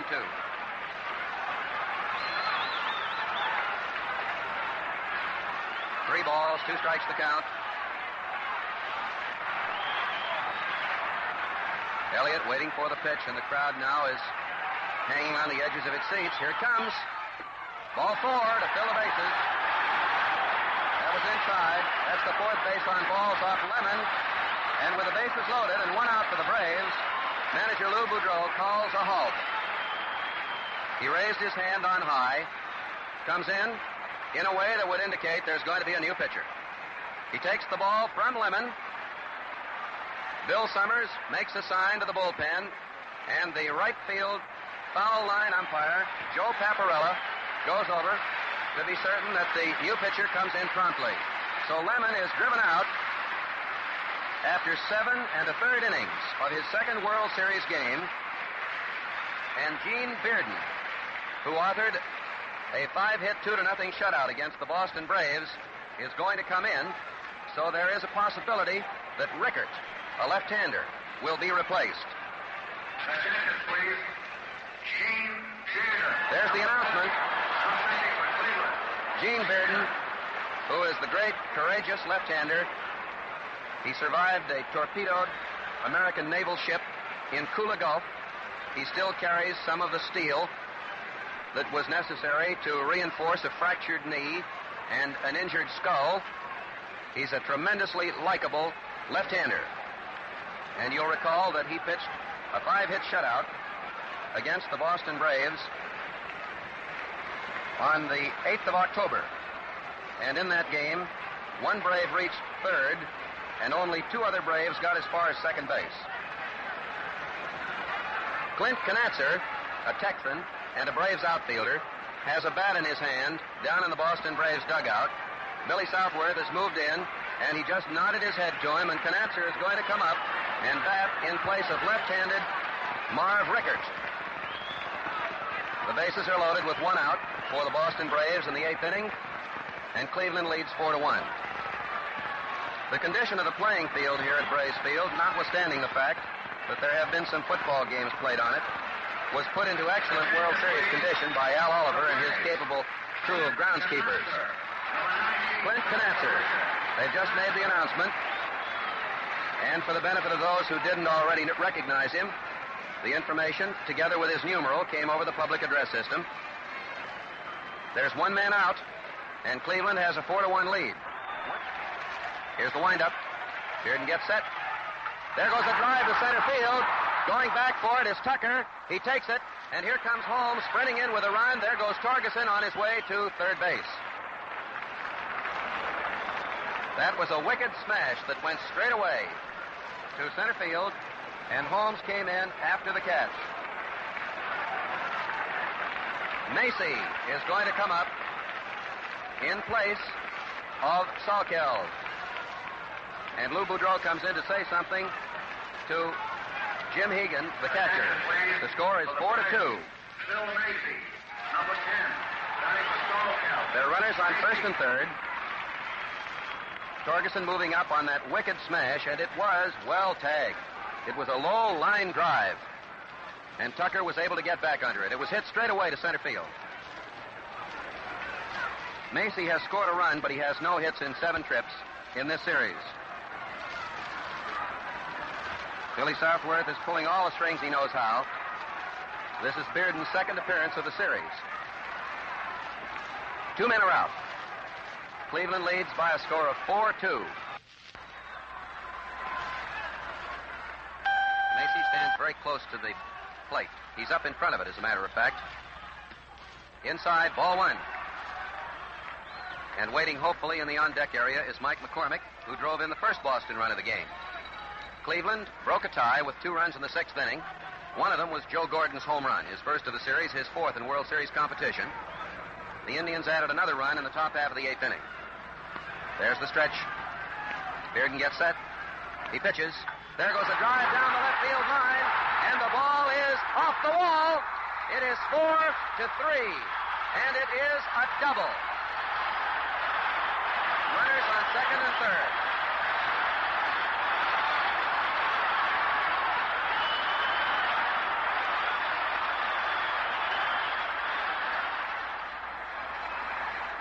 Phil Masi made a bid for a home run and hit a long double over left fielder Dale Mitchell's head off the left field wall. Bearden will stay in. There are runners on second and third. Elliott was held up because Mitchell played the ball superbly, and had Elliott attempted to score, he would have been out at the plate. But the Braves are within 1 run of a tie. 2 men are out, and Mike McCormick comes out. McCormick has an opportunity to break the ball game wide open. And a new left fielder is going to go into the ball game. Kennedy will go to left. Kennedy has a strong throwing arm, a very strong throwing arm, and that obviously is accountable for the maneuver. Bob Kennedy has been used in the series before. Matter of fact, he drove in a run, but he has been sent previously to right field. Now Kennedy is in left field, Tucker in center, and Doby in right, with Mike McCormick up. McCormick has 6 hits and 22 trips. He's a right-handed batter opposing left-handed Gene Bearden, with Masi and Elliott on second and third. Strike called. The first pitch was a fastball that caught the outside corner. This is the 8th inning, and the Braves have fought their way back to within 1 run of a tie. Here it comes. There's a ground ball. Back to Bearden. He waits for Robinson to cover. Fires to first to retire the rally. Right back to the mound as McCormick tried to hit one through the middle. 2 runs, 3 hits. No errors, 1 walk. 2 runners were left on base. And at the end of 8 innings of play, Cleveland has 4 runs, 10 hits, no errors. The Braves have 3 runs, 9 hits, and no errors. Now we pause 10 seconds for station identification. This is the Mutual Broadcasting System. This is WOR, New York. the mutual station that brings you the World Series and other top sports events the year round.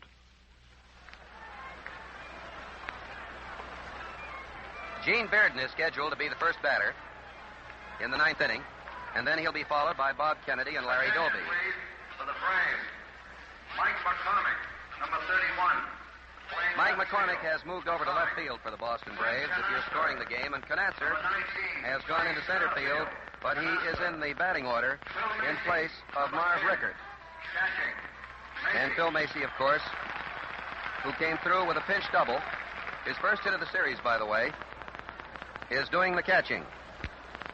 So the Braves have a revised batting order and a lineup as well. Conatser is in center field, and Mike McCormick, who was in center field, has moved over to left. Phil Masi is the new catcher, and the first batter scheduled to come up for Cleveland is Gene Bearden. You'll recall Bob Lemon was at bat in the eighth inning when the Indians, with Robinson breaking from first, risking a pickoff, tried to set up a double steal, and Thurman Tucker was out trying to score. Mr. Bearden has a single and a double in this series and a very handsome batting average of 667. Cleveland has a lead of 4-3. Warren Spahn still on the mound for the Boston Braves in his second relief role. Here's the pitch. Ball one. One ball, no strikes.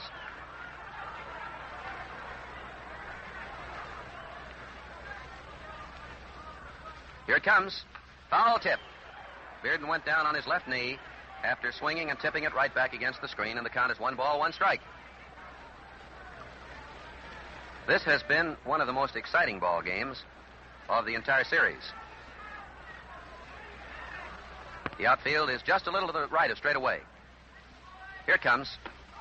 A fastball high, and the count is 2 balls, 1 strike. The sign has just gone out to right field, and Vern Bickford and Red Barrett start warming up again for the Boston Braves. Spahn winds up. He pitches. Ball 3. Low outside. 3-1. And Masi steps across the plate and fires one back. Masi's double, by the way, was just about halfway up on the left field wall. Here's the windup. Swing and a miss.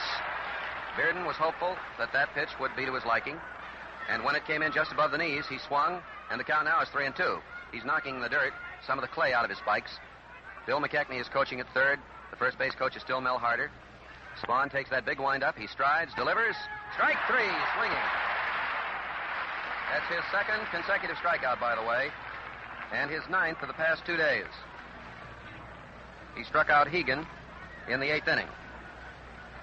1 man out, and Bob Kennedy is the batter. Kennedy made an appearance earlier in the series in a batter's role, and he singled and drove in a run. He's a right-handed batter. Strike called. That was a fairly slow pitch. 1 strike the count. Here it comes. Fastball, low inside, and the count is 1-1. Kennedy has 1 hit in 1 time at bat and 1 run driven in this series.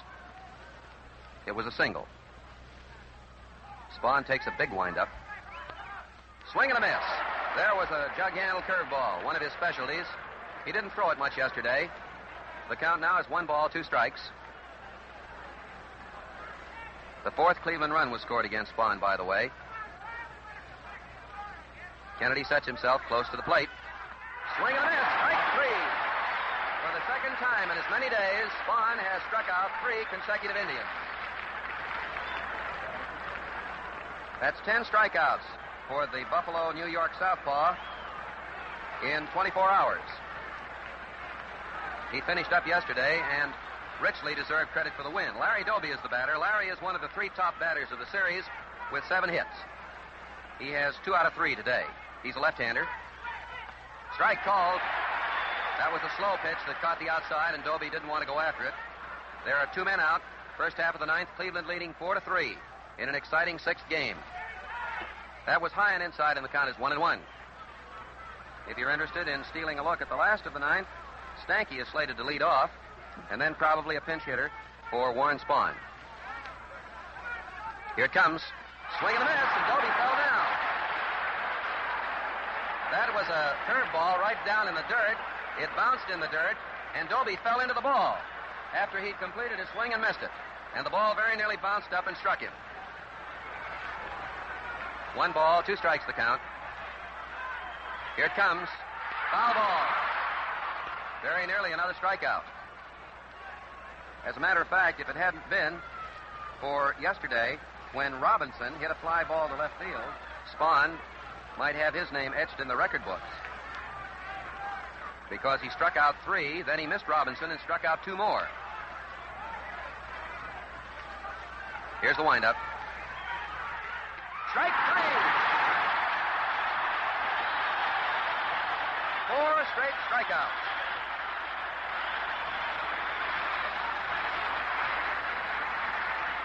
In an amazing demonstration of pitching magic, Warren Spahn regained his touch and struck out Hegan in the 8th, Bearden, Kennedy, and Doby in the 9th to run to 13, his strikeouts of the past 2 days.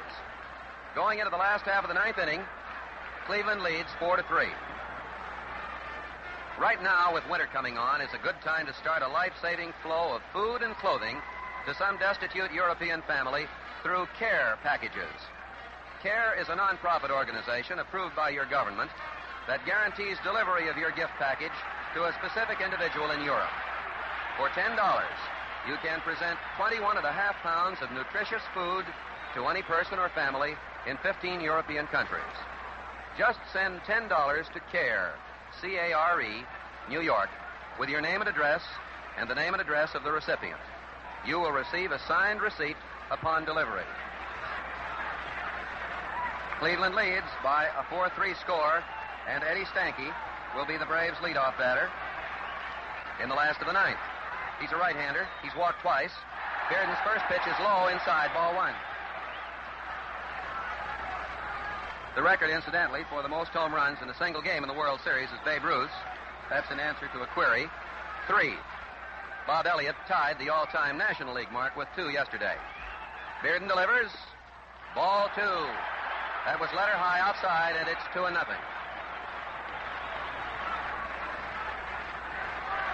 Bearden has faced 3 batters, and 2 of them have hit the ball extremely well. Conatser's fly and Masi's double. Here it comes. Strike called. There was to be no denying young Mr. Bearden that time. He fired one right down the middle. And it's 2-1. Bob Feller and Steve Dromack are warming up for Cleveland. The Indians are trying to nurse a 1-run lead in the 9th inning. There goes a high, foul fly ball down the left field line. Kennedy running hard, but he can't get it. It fell out of his reach by about 20 feet, out in what normally would be the Boston Braves bullpen. 2 balls, 2 strikes. Both Keltner and Boudreau tried, but Kennedy was the only one who had any chance whatever. The outfield, with Stanky up, is playing well to the left. And his immediate problem, of course, is to get on base. He wasn't up there to wait Mr. Bearden out. As soon as that first good pitch came over with a count 2-1, he went after it. And now Bearden has him in a 2-2 hole. Bearden winds up. 3-2. That was a curveball that hung high to the outside. Incidentally, it is fairly dark here at Fenway Park. Very cloudy and ominous overhead. But it has been a very happy circumstance that this game went at all. Here it comes. There's a drive foul to left, a wicked line drive that bounces off the facade of the left field boxes. And it's recovered out there by the foul line umpire. Mr. Bearden has at least this edge against the batters in this inning. The darkness, I mean, because visibility handicaps the batters somewhat on such a day as this when the afternoon wears on. Here's the big one. Ball 4.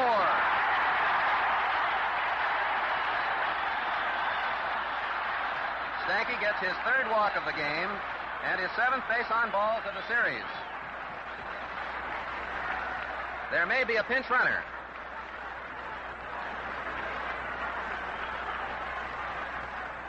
Connie Ryan is going to run for Stanky. And Sibby Sisti will bat for Spahn. Please, for the Braves. Connie Ryan, number 8, running for Stanky. Ryan.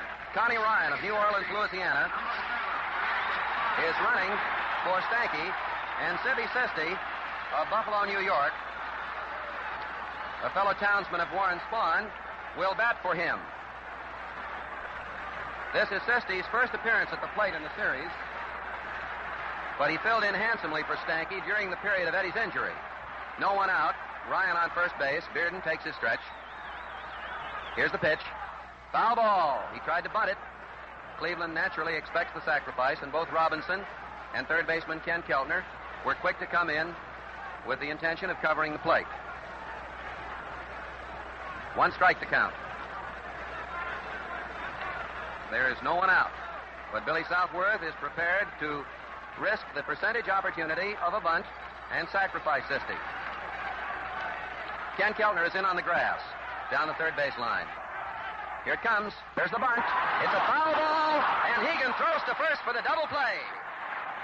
Hegan took it right out in front of the plate. It was ruled a fair ball, and then he fired it to first base for the 9th double play for Cleveland in the series.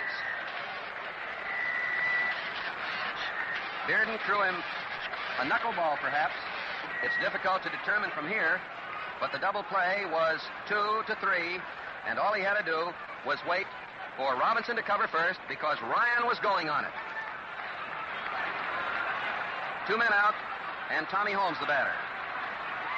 And some of the fans are already beginning to leave, convinced the destiny has been shaped. Strike called. One strike to count. From a situation with a runner on first base, no one out, an optimistic situation, trailing as they do by 1 run, 3-4. The Braves now have 2 men out, no one on. Here's the pitch. Foul ball, and that one is coming up here. The count, 2 strikes.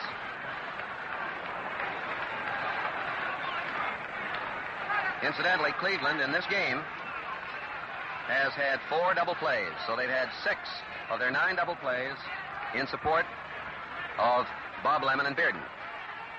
There goes a fly ball towards left field. Going back fast is Kennedy. Kennedy gets there, and he takes it. And the Cleveland Indians are the world's champions of 1948. And they are leaping joyously as they go off the field. Bearden is being mobbed, as are Lou Boudreau. And out in center field, Tucker and Kennedy come running in arm, The final score, Cleveland 4 runs, 10 hits, no errors. The Braves, 3 runs, 9 hits, no errors. The winning pitcher, Bob Lemon. The losing pitcher, Big Bill Voiselle. And camera flash bulbs are exploding all over the premises as the Braves, Billy Southworth, congratulates Lou Boudreau, and the Indians have tucked away the bunting in baseball's greatest classics. And now here to review the game and feature some of its highlights is Mel Allen. The 1948 World Series is over, ladies and gentlemen. On a dark and gloomy day in Boston, the 1948 World Series comes to an end with the sun figuratively shining, as a matter of fact, even blazing, insofar as the Cleveland Indians are concerned. For here, in the wigwam of the Boston Braves, on the banks of the Charles River, the Cleveland Indians have been crowned champions of the baseball world. The second such honor in 28 years. And down below us on the field is a coatless, but wearing just a thin silk shirt, half-sleeved Bill Veeck, hobbling over from his box behind the Cleveland dugout to the runway to move into the Indians clubhouse to help them celebrate their victory. Along with him is the vice president of the Cleveland Indians ball club, Hank Greenberg. You got to take your hat off to guys like Bob Elliott, who sparked his team in a tremendous comeback yesterday to prolong the series. And you've got to take your hat off to a fellow like Lou Boudreau, one of the greatest shortstops you've ever seen in your life. I doubt you'll ever see one any better at any time in the future.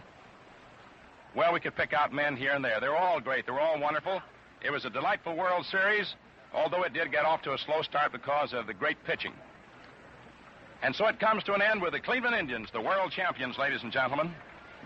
We must add this one other thing, too. Cleveland's 9 double plays in the series, with so many of them today coming through to help them win the world's championship. That's all there is, ladies and gentlemen, as we sign off from Braves Field. We got to mention, as our mind wanders and we look out onto the empty field now, you think of such fellows as Larry Doby, who got so many base hits. Larry Doby and Bob Elliott and Earl Torgerson, all of whom got 7 hits to lead in total hits. But you could go around, pick out each individual, and show his relative value to the overall picture of presenting for American baseball fandom another exciting World Series. We hope that you've enjoyed it, and so fans, that's that. The story of another World Series goes into the record. But Gillette's cavalcade of sports carries on. Every Friday night, we're on the air coast to coast with a major boxing event of the week. Plan to be at Radio Ringside Friday nights and enjoy the fun. Now, this is Mel Allen saying smooth sailing, smooth shaving, and good afternoon from your host, the Gillette Safety Razor Company, and Jim Britt. Recorded highlights of today's World Series game will be heard over WOR at 11:30 tonight. Stay tuned now for Queen for a Day, which follows. We wish to thank the La Rosa Macaroni Company, sponsors of the Hollywood Theater of Stars, for relinquishing their broadcast time today in favor of the World Series game. This is the Mutual Broadcasting System. From Forbes Field in Pittsburgh, the 6th game of the 1960 World Series. The New York Yankees versus the Pittsburgh Pirates. Brought to you today by General Motors and by the Gillette Safety Razor Company. It's game number 6 of the 1960 World Series, and this is Jack Quinlan, along with Chuck Thompson, back here in Pittsburgh at the home of the Pirates, Forbes Field. This is where this thrilling show began 1 week ago today, and now, a week later, the Pirates lead the New York Yankees in the series 3-2. Today, the Pirates are sending right-hander Bob Friend to the mound in an effort to close out the series and raise the first World Championship flag over Forbes Field since way back in 1925. The Bucks are only 1 game away from the glory and the gold, although not necessarily in that order, and they would like to put that money in the bank tonight. The New York Yankees, with their backs to the wall, are countering with southpaw Whitey Ford. It was only this morning that the Yankee boss, Casey Stengel, finally made his pitching choice. He wasn't sure whether it would be Bob Turley or Ford. Both had beaten the Pirates in the series, and many observers figured that it would be Ford, since Whitey pitched the only shutout of the series. Last Saturday in New York's Yankee Stadium, Ford blanked the Pirates on only 4 hits by a score of 10-0, coasting to an easy Yankee victory. There were others, however, who figured that Turley had a better chance of squaring the series for the Bombers today. Ford, they reasoned, is not an effective pitcher with only 3 days rest normally. Turley, on the other hand, has had 5 days off. Turley pitched here last Thursday and defeated Friend 16-3. But Stengel has decided to go with Ford, the shutout pitcher. Well, to say that Pirate fans are happy, jubilant, excited, and optimistic is a rather mild way to put it. These fans are certain that nothing stands in the way now of the World Championship. The 2 teams arrived back in Pittsburgh on Monday night from New York, and upon arriving at the greater Pittsburgh airport, Danny Murtaugh and his Pirates were greeted by some 10,000 screaming fans. Fans who knew all along that their beloved Buccaneers could do it, that they could come back. Down here at home plate, we have the 6 umpires working the World Series. Captain Dick Rout of the Pirates is out there with the Pittsburgh lineup. Manager Casey Stengel of the Yankees has not arrived yet with the New York lineup. Here he comes now out of the Yankee dugout at third base. Now the starting lineup for the Yankees. Clete Boyer will lead off and play third base. Tony Kubek will be at shortstop, batting second. Roger Maris in right field, hitting third. Mickey Mantle in center field, batting cleanup. Yogi Berra in left field for the Yankees, hitting in the number 5 slot. Bill Skowron at first base, batting sixth. Elston Howard will do the catching. Bobby Richardson at second base, and Whitey Ford will do the pitching. Now we're going to have Jackie Heller doing the singing, Brad Hunt and his orchestra, and our national anthem.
Now the batting order for the home-standing Pittsburgh Pirates. Bill Voiselle will lead off and play center field.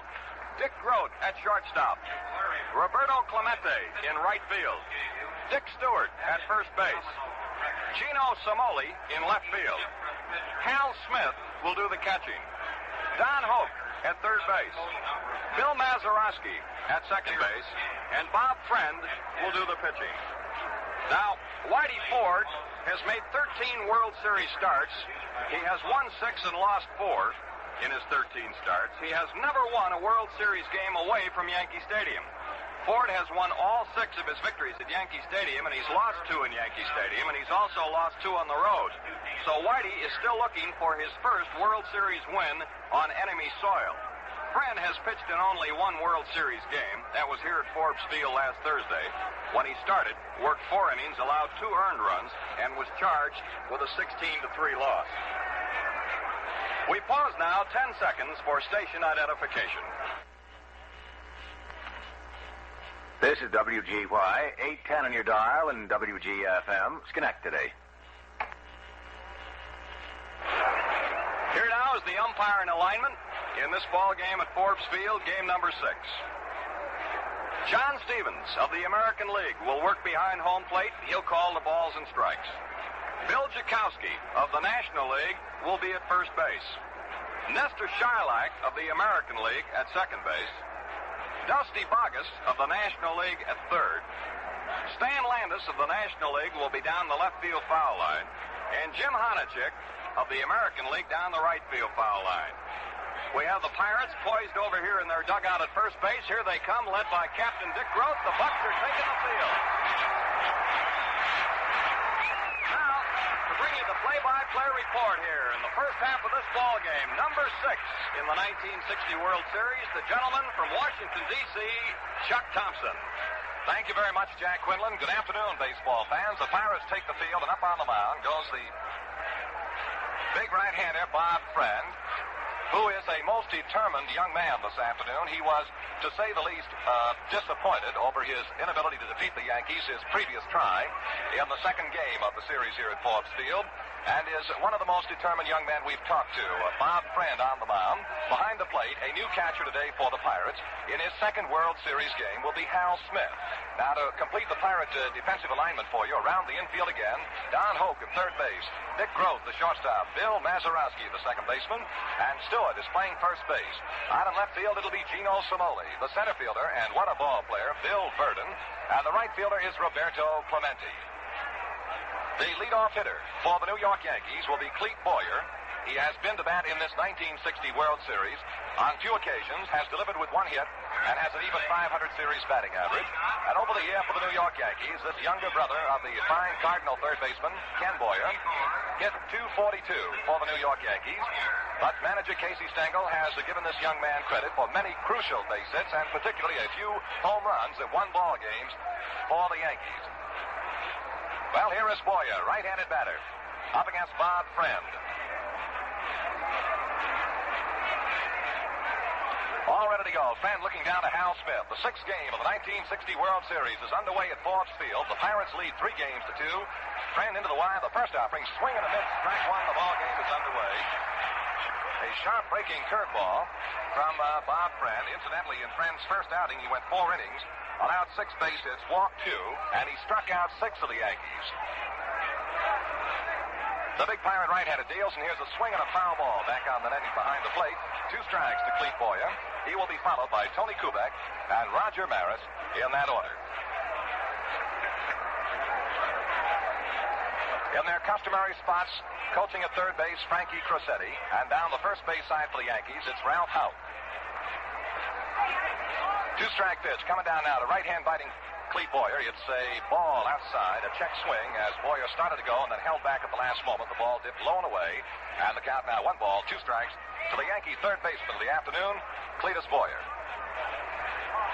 Another great crowd here at Forbes Field, and you couldn't ask for finer weather as Bob Friend throws a ball down low again. Again, Boyer started to offer and held back on the swing, and the count now 2 balls, 2 strikes to the leadoff hitter in the top of the first inning.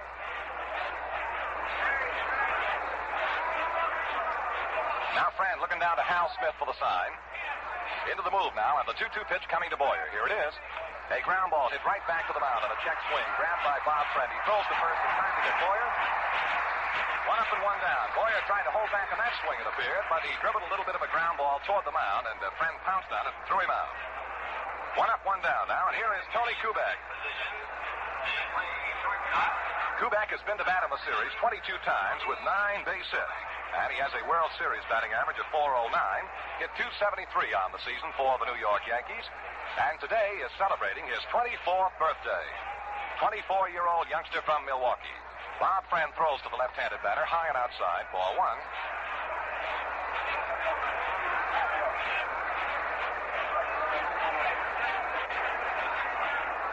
Kubek has 1 double in the series and 2 runs batted in. Right back, here's a swing and a ground ball hit towards second baseman Mazeroski. He digs it out neatly, throws to first, 2 down.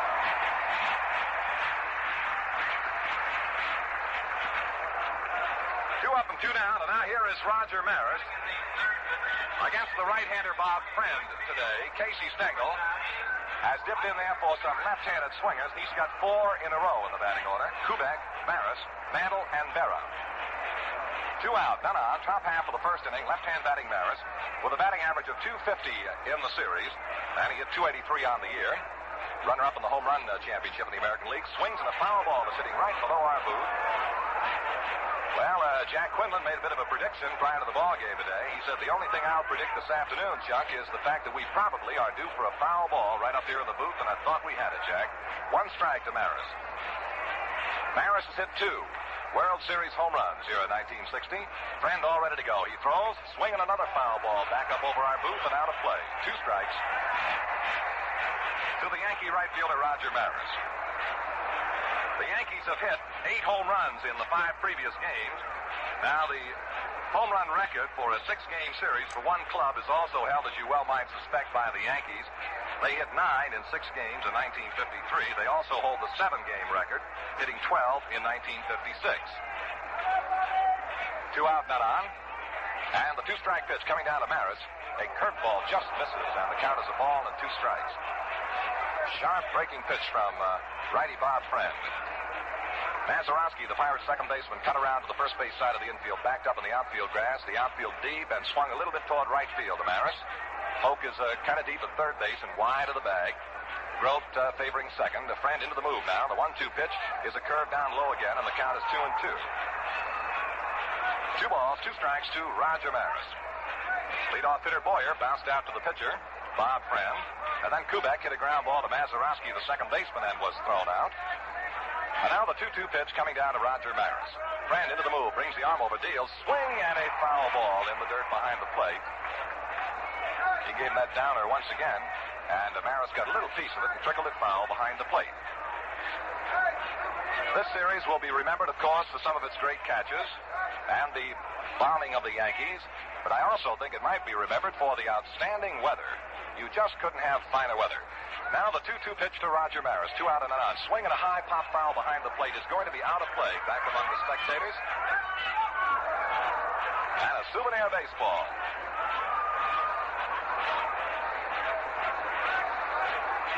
Certainly this series will be talked about for a long time. And people will refer continually, I'm sure, to the determined comeback of the Pittsburgh Pirates. And now the 2-2 to Maris, swing and another foul ball out of play behind the plate. Count continues, 2 balls, 2 strikes to Roger Maris. Pittsburgh fans, of course, are well aware of the ability of the Pittsburgh Pirates of 1960 to bounce back.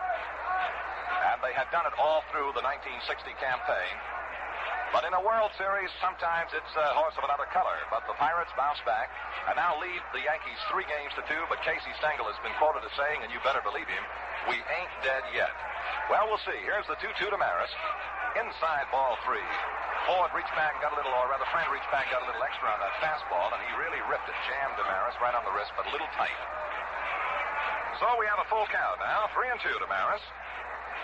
Ford, a Friend in the move. He throws, swinging another lifted fly ball out into right center field. Moving on the ball, the center fielder Bill Bearden. He's under it, looks up. Bearden makes the catch. Now the Yankees are 3 up and 3 down. No runs, no hits, no errors, and none left. And the score at the end of the first half inning of play It's the New York Yankees nothing and the Pittsburgh Pirates nothing. Value and choice from GM. This year, General Motors offers you cars with more solid value built into them, more breadth of choice than you've ever known. Yes, it's value and choice from GM. So today's the day to see your quality GM dealer. Well, fans, here's something that every motorist should know. Exclusive GM Guardian maintenance, which means factory-trained mechanics giving educated service with factory-approved parts and the most modern equipment. Take your car or truck to your GM dealer for Guardian maintenance. In the last half of the first inning, Bill Voiselle will lead off for the Pirates, followed by Dick Groat and then Roberto Clemente against the southpaw Whitey Ford. Here in Forbes Field, in the two games that have been played here prior to this afternoon, 73,984 were in attendance. A total of 274,550 have seen the first 5 games. Here is Bill Voiselle. Voiselle, who hit 190 through the first 5 games, 21 times at bat with 4 base hits, and 3 of the 4 have been doubles, incidentally, has driven in 3 runs. And, boy, it goes without saying that this fellow has cut off a few Yankee runs with his outstanding defensive play in center field. Bearden hit .264 in the regular season for the Pirates, left-handed batter. And Whitey Ford, the Yankee southpaw into the move, deals a curve and a strike is called by plate umpire Stevens.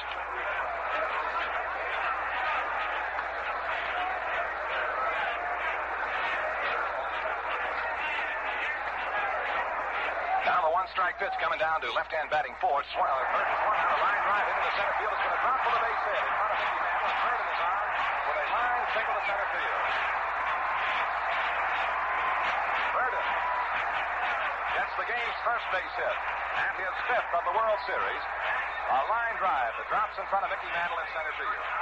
That brings on the Pirate captain and shortstop Dick Groat. In the series, Groat has officially batted 20 times with 4 base hits and has a .200 batting average. He has driven in a run for the Pirates and has 2 doubles. Tight to the bag at first is Scout. Leading first, Bearden. Now the set, and the pitch coming to Groat is a ball low and outside. Down on the Yankee bullpen, following the Bearden single to center field, Bob Turley is up and is throwing. Turley is warming in the Yankee bullpen down the left field side. Now Bearden out to his lead at first. Ford checks him with a look. And the Yankee southpaw deals a pitch that's a strike. Right over the outside corner above the knees. 1-1 now to Dick Groat.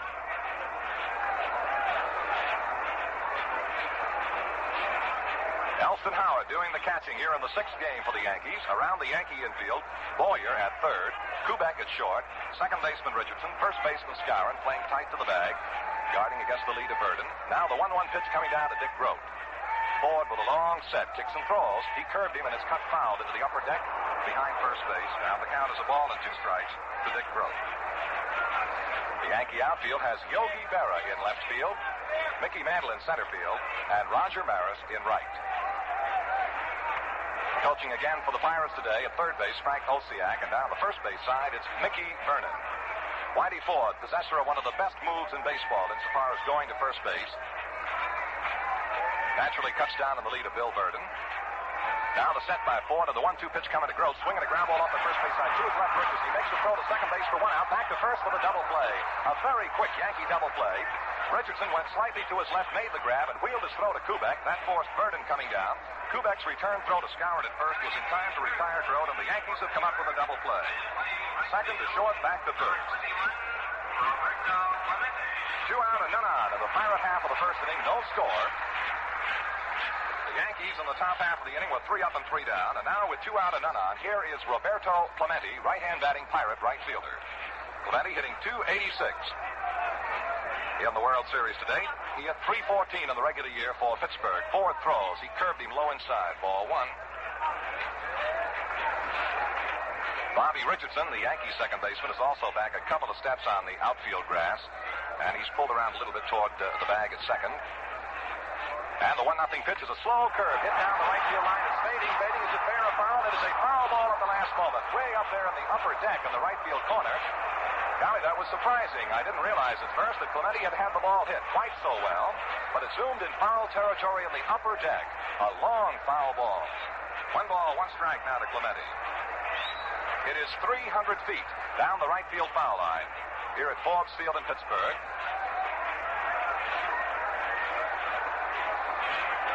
And down the opposite foul line, down in the left field corner, it's 365 feet. Now Elston Howard pumps out the sign. The count, a ball and a strike to Clemente, and Ford throws. He misses low with a breaking ball. 2 balls, 1 strike now.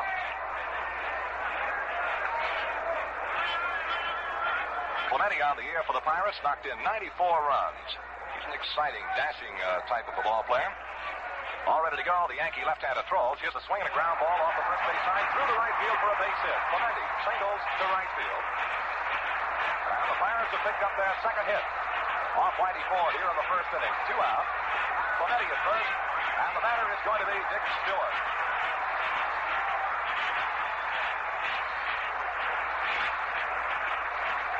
Stewart in 16 trips to the plate in the 1960 series has hit safely 3 times. Three times they've all been singles. He has yet to drive in a Pirate run, and he'd like nothing better, of course. Over the year, however, Stewart knocked in 83 runs for the Pirates. 2 out. Clemente, the runner at first base, scouring tight to the bag. And Ford leaning in now to pick up the sign from Elston Howard. Big, tall, powerfully built right-hand batting Dick Stewart waiting. The pitch is outside. Ball 1. Well, this is the afternoon. The Pirates, of course, are hopeful of winning it all. And needless to say, the Yankees today have got to win, or there's no tomorrow. 1 ball, no strikes to Stewart. 2 out. Clemente, the runner at first base for the Pirates. No score in the ball game in the last half of the first. Now the 1-0 pitch coming down to Dick Stewart. Here it is. Curve. Big swing and a miss. Strike 1. Ford gave Stewart the slow curveball, and the big fella gave it a quick swing and couldn't find it. 1 ball, 1 strike to Stewart.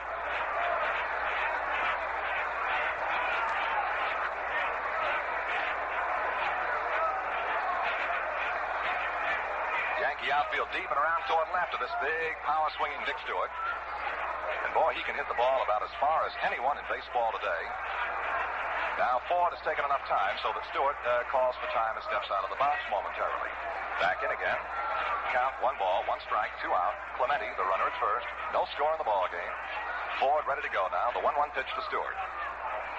Long wait now. The throw. Strike. He got a good quick breaking ball over the outside corner above the knees. 1 ball, 2 strikes to Stewart. Well, this is certainly the kind of a ballpark that you'd have to call a pitcher's ballpark, one of the biggest in the major leagues.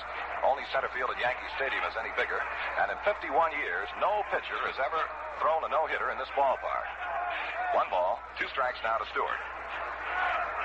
Clemente with a good lead at first base. The set by Whitey Ford. The pitch coming to Stewart is a ball inside high. Ford kind of started off the third base side of the mound, thought he had a good pitch. And it was pretty close, but plate umpire Stevens said, Bob Turley is still throwing down in the Yankee bullpen in left field. When Bearden opened the game with a line single to center field, Turley got up in the Yankee bullpen. Right now, he's just kind of staying loose. 2 balls, 2 strikes to Dick Stewart.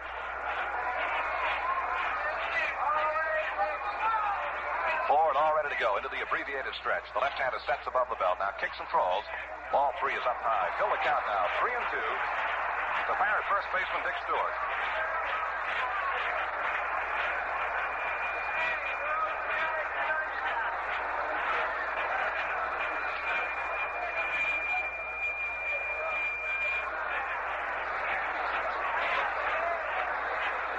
Well, with 2 out and a 3-2 count to Dick Stewart, Clemente looses up down the first baseway. He'll be winging.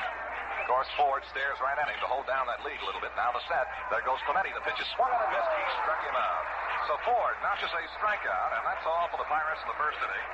No runs. They had 2 base hits. No Yankee errors. 1 man left. And the score at the end of the first inning, it's the New York Yankees nothing, the Pittsburgh Pirates nothing.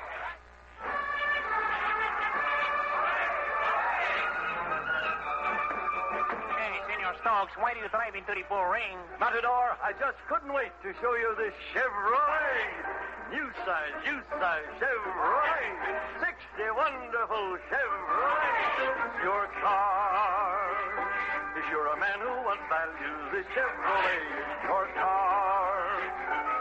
Aficionados holler, ole, for my car. It has power and sweep and comfort, of course. Chevrolet's my car, or I'm a picador's horse. Chances are you'll find your new car at GM, 'cause there's more to choose from. Value and choice from GM. I must drive away in this new Chevrolet. Adios, Senor Stokes. Hey, what about that bull? Let him get his own car.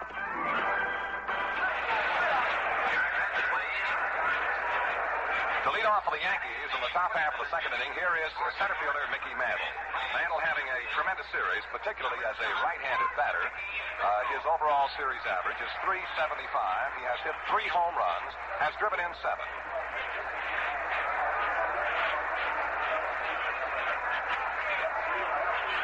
Bob Friend on the mound for the Pirates. Swings into the wind. The first pitch coming down to left-hand batting Mantle is high and outside for a ball. Mantle's been up 16 times, has 7 runs batted in, has walked 7 times, has struck out 7 times, and he's got a total of 16 bases. More than just about anybody. Now the 1-0 pitch to Mantle is a strike. Good breaking pitch to the corner. 1 ball, 1 strike to Mantle. He will be followed by Yogi Berra and then Bill Skowron in that order. As the Yankees bat in the top half of the second inning, no score. The 6th game of the series in Forbes Field, Pittsburgh. Friend delivers. Strike 2. Again, Friend poured a quick breaking pitch into Mantle, who steps out momentarily and is talking to plate umpire Stevens. Well, the Yankees, of course, know what is at stake better than anyone in the ballpark. And they'll be battling and fighting their utmost over each and every pitch. 1 ball, 2 strikes, the count to Mantle. Left-hand batter against the right-hand tosses of Friend. Here comes the pitch. A bunt right back to the mound. Grabbed by Friend. He throws to first. In time, and that's all for Mantle. That's the second time we've seen Mantle bunting with a count of 2 strikes on him. You recall in Yankee Stadium he bunted the other day and bunted it foul and was a strikeout victim. This one went right straight back to the mound. Grabbed there by Bob Friend. And he threw him out. 1 out now. Here is Yogi Berra. Berra has been up in this 1960 series 14 times, has 3 base hits. They've all been singles. He's knocked in 2 runs, is hitting for a .214 average. Pitch coming down is a ball inside. Yogi only needs 1 single to equal the World Series record of the most 1 base hits in a total series, which is held by the Fordham Flash, Frankie Frisch, 45. He needs just 1 base hit to equal. Here's a ball high and outside now to Berra. 2 balls and no strikes.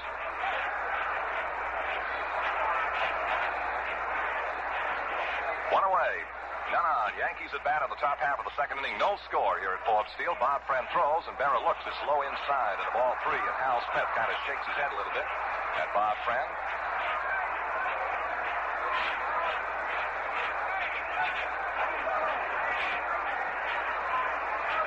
Into the move now. 3-0 pitch coming to Yogi Berra. He looks and is down low for a ball 4, and so Friend has issued a walk to Yogi Berra. And the Yankees have their first base runner of the afternoon, bringing out Bill Skowron. Skowron has been to the plate in this series 23 times with 8 base hits. A very fine .348 batting average. Has a home run and a double to his credit, and 4 runs batted in. And this fella hits him a long way, particularly to center and to right center. Friend all ready to go now. In the set, he kicks and throws. Skowron swings ground ball. By the first baseman Stewart out in the deep right field corner. Clemente is running it down. As Berra swings second and digs for third, he'll pull in without a throw. And Skowron has ripped a ground single by the Pirate first baseman Stewart out in the right field corner. Berra has moved around to third base. And holding first with the Yankees' first hit of the afternoon is Bill Skowron. His 9th hit of this series. So with 1 away now, the Yankees have runners on the corners at first and third, and the batter will be the Yankee catcher of the afternoon, Elston Howard. Elston is hitting .462 in this series. 13 trips with 6 base hits, and he's had a little bit of everything. He's had a double, a triple, a home run, and 4 runs batted in, along with 3 singles. No score, but the Yankees threaten now with 1 out and runners at first and third. Elston Howard, lean right-handed batter, steps in, and Bob Friend kicks and throws. A ball low and outside to Howard.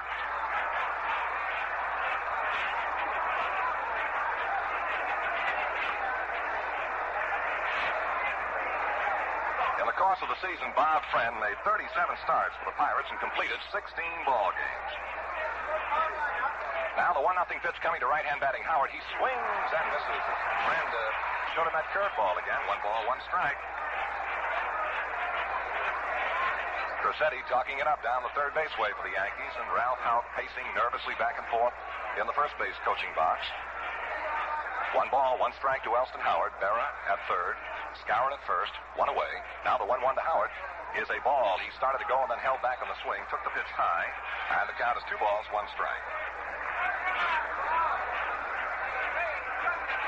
Jack Quinlan just points out Casey Stengel is right up there on the top step of the Yankee dugout down the third base way, eagle-eyeing every pitch. Now the 2-1 coming to Howard. It's strike 2 call as a quick pitch, probably a slider. Seemed to be moving away from the right-hand batting Howard. Caught the outside corner. 2 balls and 2 strikes.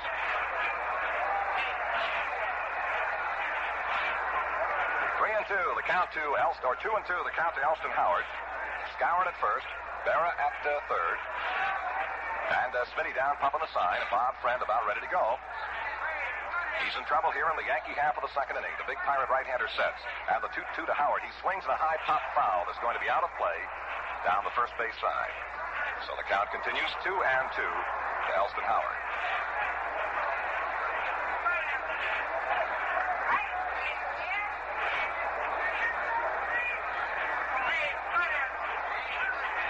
Mantle opened the inning attempting a bunt. Was thrown out by pitcher Bob Friend to walk to Yogi Berra, and then Skowron singled to right field, and Berra took third. The count now 2-2 to Elston Howard. And here's Friend all ready to go. He throws a pitch that's inside, and it's hit to Howard. He tried to fall away. The ball rolled all the way down the first base side, and here is Murtaugh coming out, and he may be protesting. The ball hit the bat, but Elston Howard shows John Stevens, plate umpire, the hand.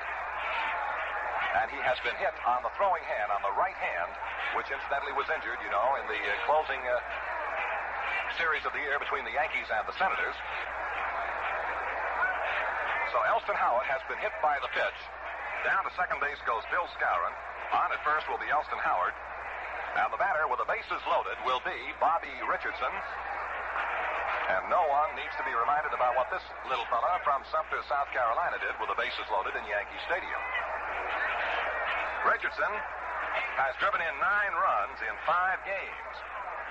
Now, the record for runs batted in 6 games in a World Series is held by Ted Kluszewski of the Chicago White Sox, who knocked in 10 last year. And the record for runs batted in a 7-game series belongs to Yogi Berra, and it also is 10 runs batted in. And Richardson has 9 right now. Elston Howard is going to the dugout. It appears that he will not be able to continue as he moves down into the runway back to the Yankee clubhouse. And Stengel now has gone to the Yankee dugout off the third base side. And we'll have a runner coming out for Elston Howard.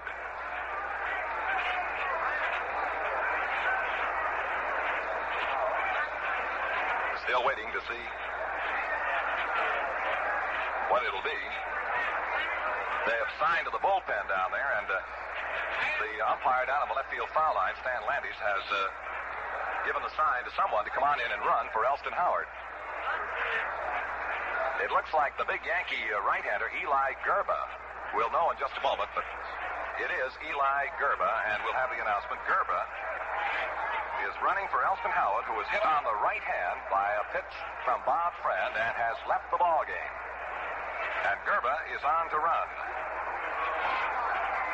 The Yankees have loaded the bases with 1 out.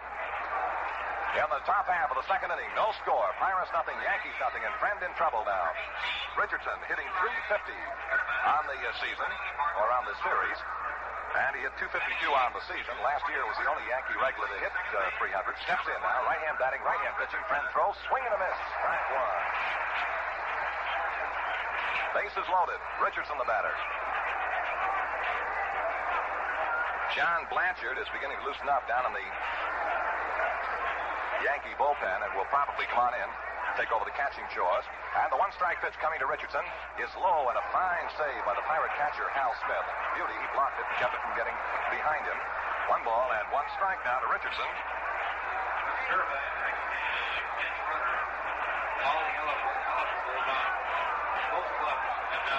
Now the 1-1 pitch coming down to Bobby Richardson. It's a pitch too high and outside, Bobby.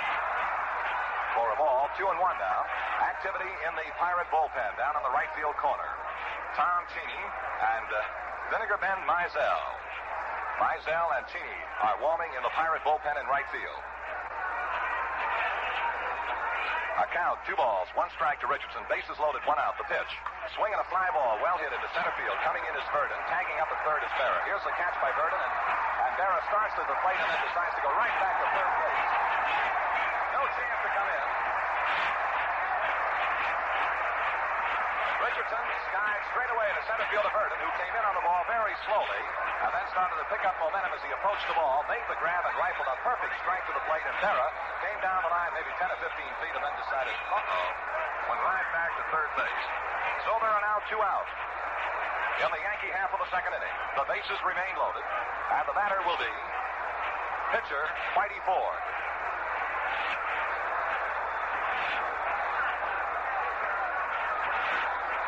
Ford, a left-handed batter, and he hit 151 on the season for the New York Yankees. All ready to go now. Friend throws outside low, ball 1 to Whitey. Incidentally, with the entrance of Gerba as a pinch runner for Elston Howard, now all of the eligible players in the 1960 World Series have seen service. Prior to today, Gerba was the only man who had not been in. Now the 1-0 to Ford. It's a strike over the outside corner of the letters. 1 ball, 1 strike to Whitey Ford.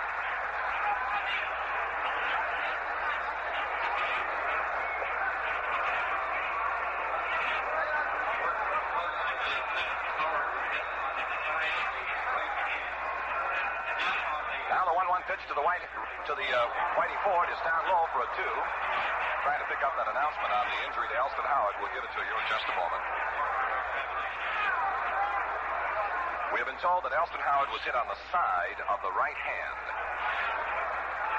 For the count to Ford, 2 balls, 1 strike, and Friend into the move now delivers, swinging a foul ball out of play off the third base side. The count 2-2 now to the Yankee hurler. Bases loaded, 2 out. In the Yankee half of the second inning, no score. The Pirates nothing, the Yankees nothing. But the Yankees with a king-size spread going here in the top half of the second. Berra, the runner at third base, Skowron at second base, Gerba, the runner at first base. Friend into the move, the 2-2 to Ford. Ground ball knocked down by Ford off the third base side of the mound. He races over, picks up, throws for the plate. It is not in time, and Berra scores. A sharply hit ground ball off the third base side of the mound was knocked down by Bob Friend. He raced to the third base side, made the pickup. The only play possible was try and force Barrett at the plate. He threw, but not in time. And so the run will score, and the Yankees lead 1-0. All runners move up.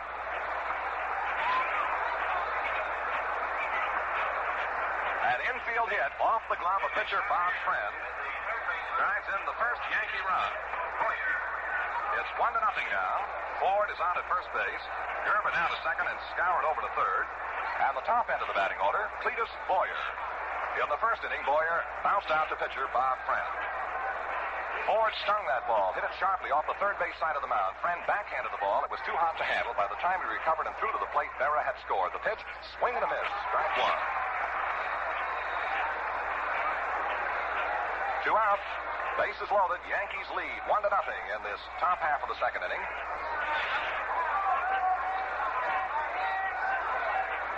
And the 1-strike pitch to Richardson. A swing and a miss for strike 2 to Cletus Boyer, excuse me.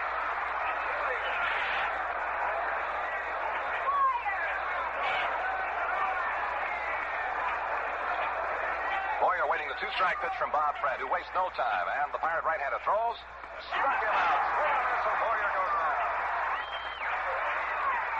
So the Yankees in the second inning get 1 run. On 2 base hits. No Pirate errors, and 3 Yankees are left on. And the score at the end of an inning and a half, it's the New York Yankees 1, the Pittsburgh Pirates nothing. Value and choice from GM. Take the great new Oldsmobile for $61. The action line in performance and design. Only Olds has new Hydromatic with Accelerator action and new high-performance Skyrocket engines. They're the rocket for every pocket in 61. See the full Oldsmobile action line at your quality Oldsmobile dealers. Stop Stop in and see the new Oldsmobile today. We pause 30 seconds for station identification. Are you mixing with the best? Saratoga Vichy with the yellow label. With the yellow label. There's more enjoyment in the game, more enjoyment in the glass when it's filled with refreshing Saratoga Vichy, the genuine Vichy with a yellow label. Always ask for it by name, Saratoga Vichy. Saratoga Vichy. Yellow label. Saratoga Vichy. Yellow label. Saratoga Vichy. WGY, WGFM, Schenectady.